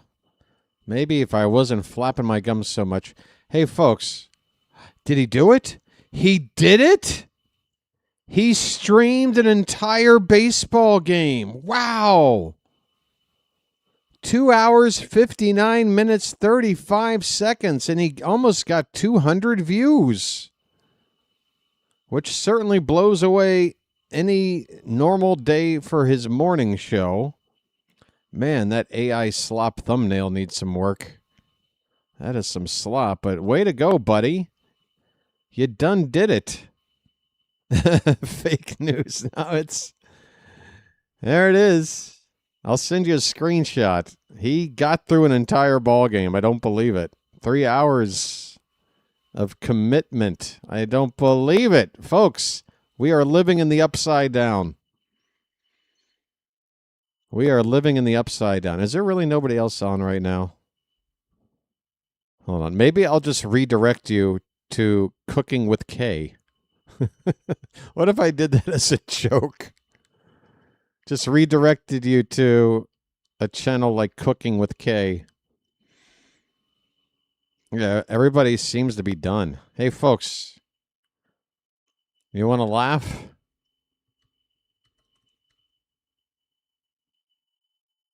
I want to see if this works. If you just stick a link in. Ew, what is in that cup? That's her newest video from 11 hours ago. Kay's Cooking. Hang in there, folks. I'm about to drop a link Or, I'm sorry, a redirect. Let's go with popular. Oh, yeah. A different spaghetti bolognese. How about making a pizza? This has got almost 200,000 views. The spaghetti bolognese one has 2.4 million. That's her hit. Folks, if you're not familiar with the best YouTube cooking show, Kay's Cooking, let's see if this works. Oh, it doesn't. It says no matching results. It won't let you do that? Can you only go to a live stream? Oh, come on, make this work. It doesn't work. All right. I had to try. All right, folks, thanks for hanging out. I got nowhere to send you. Sorry for the tease. It's been a pleasure, though. I want to thank the mods here in the Charm City chat for keeping the chat nice and charming. And we got Super Chat and a Super Sticker in here tonight, a couple of new Magic members.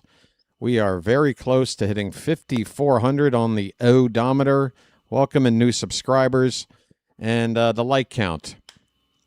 We got well over 200. I think some folks checking it out later will get us a little closer to 250. Good numbers. Good times.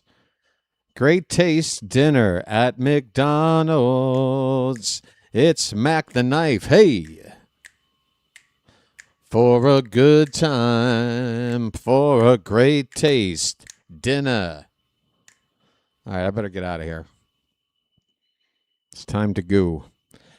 Come on back. Sunday afternoon, folks. We've got more baseball. Drop the link to Kay's channel in the chat. Really? Okay. Okay. Okay. Kay's Cooking. Will that work? There you go. That'll get you there. Good luck with that, folks. It's like if the back rooms was a cooking show. You get Cooking with Kay. It's food that resembles food. If you had a memory of a kind of a food, it's like some sort of blurred version. Yeah. Anybody see back rooms? Anybody? Back rooms? Anybody? Not bathrooms. I know most of you have spent a lot of time in there.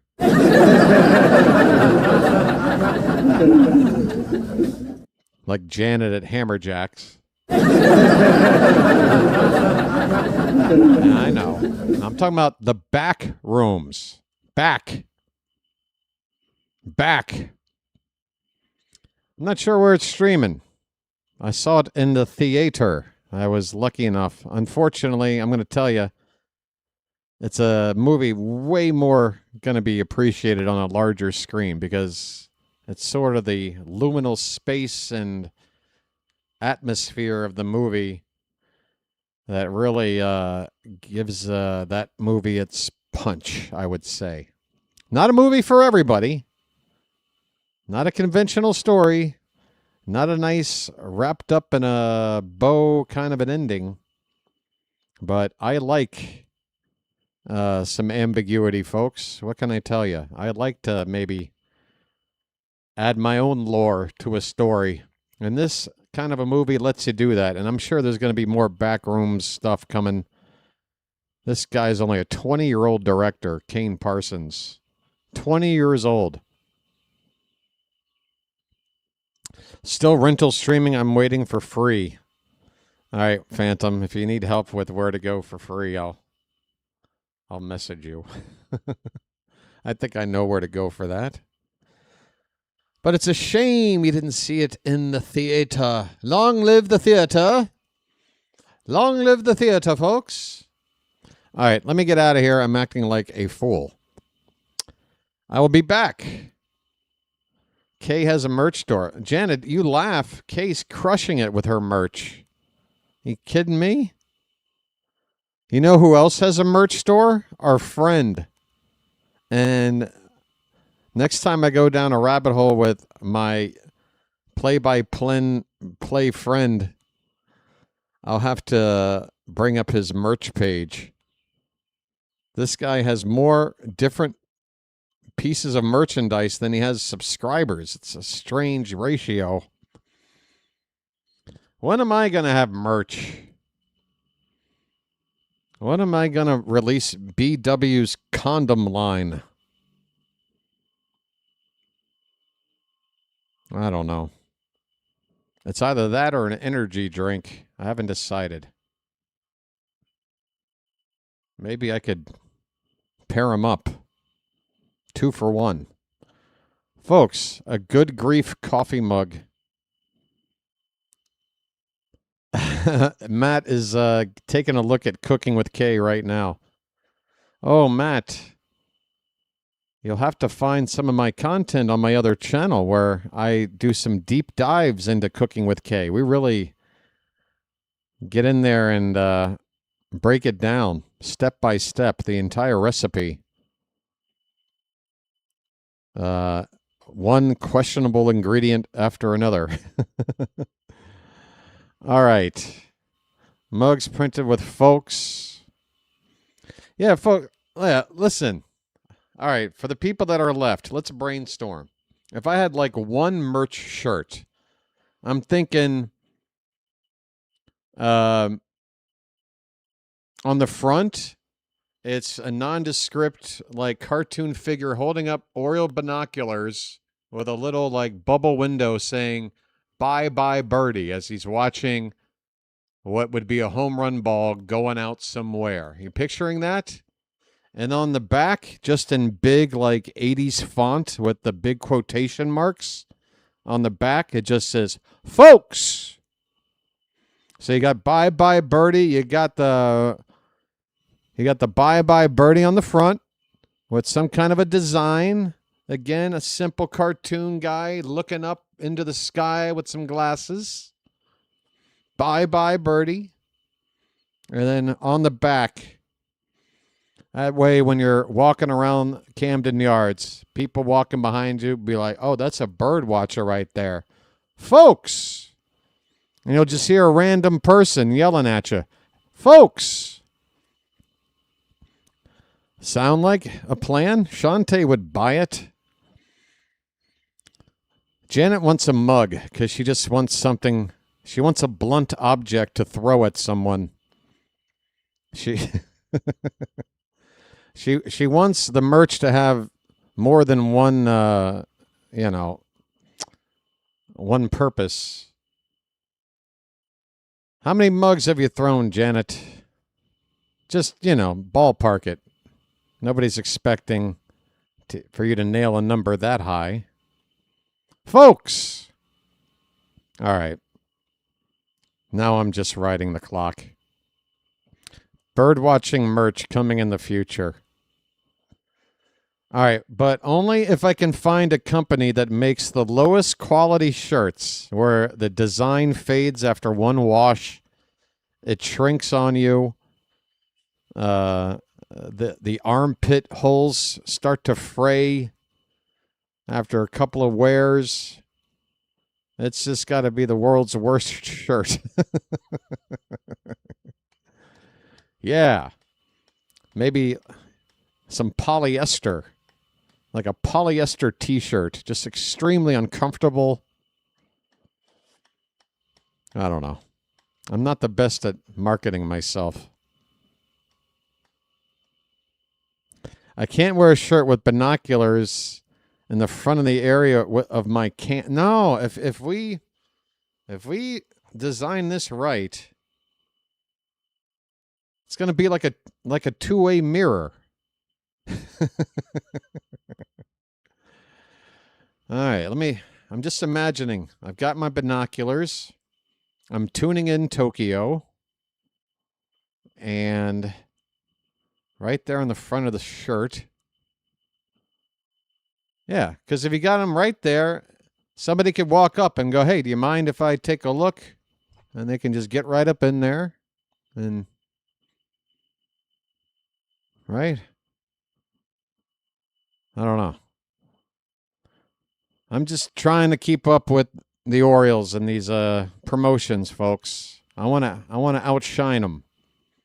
I'm working on it. Call it a work in progress. All right, folks, I'm just killing time. It's time to go. Thanks for hanging out for the extra half hour of nonsense. It's coming up on 9:30 a.m. local time here for me. Still Saturday night where you are, coming up 10:30. You can go out for a couple hours. Head on down to the nightclub if you want. Where you from? Baltimore. What? Baltimore. Baltimore? What's that? Look, it doesn't really matter, all right? All right, so go down there, have a couple of cocktails, and sleep in a little bit, have a late breakfast. Next thing you know, we're watching another baseball game. Sound like a plan? Great. Folks, until then, this has been the BirdWatcher, and I will chirp at you later. Final score, Orioles 3, Braves 2. See you tomorrow afternoon.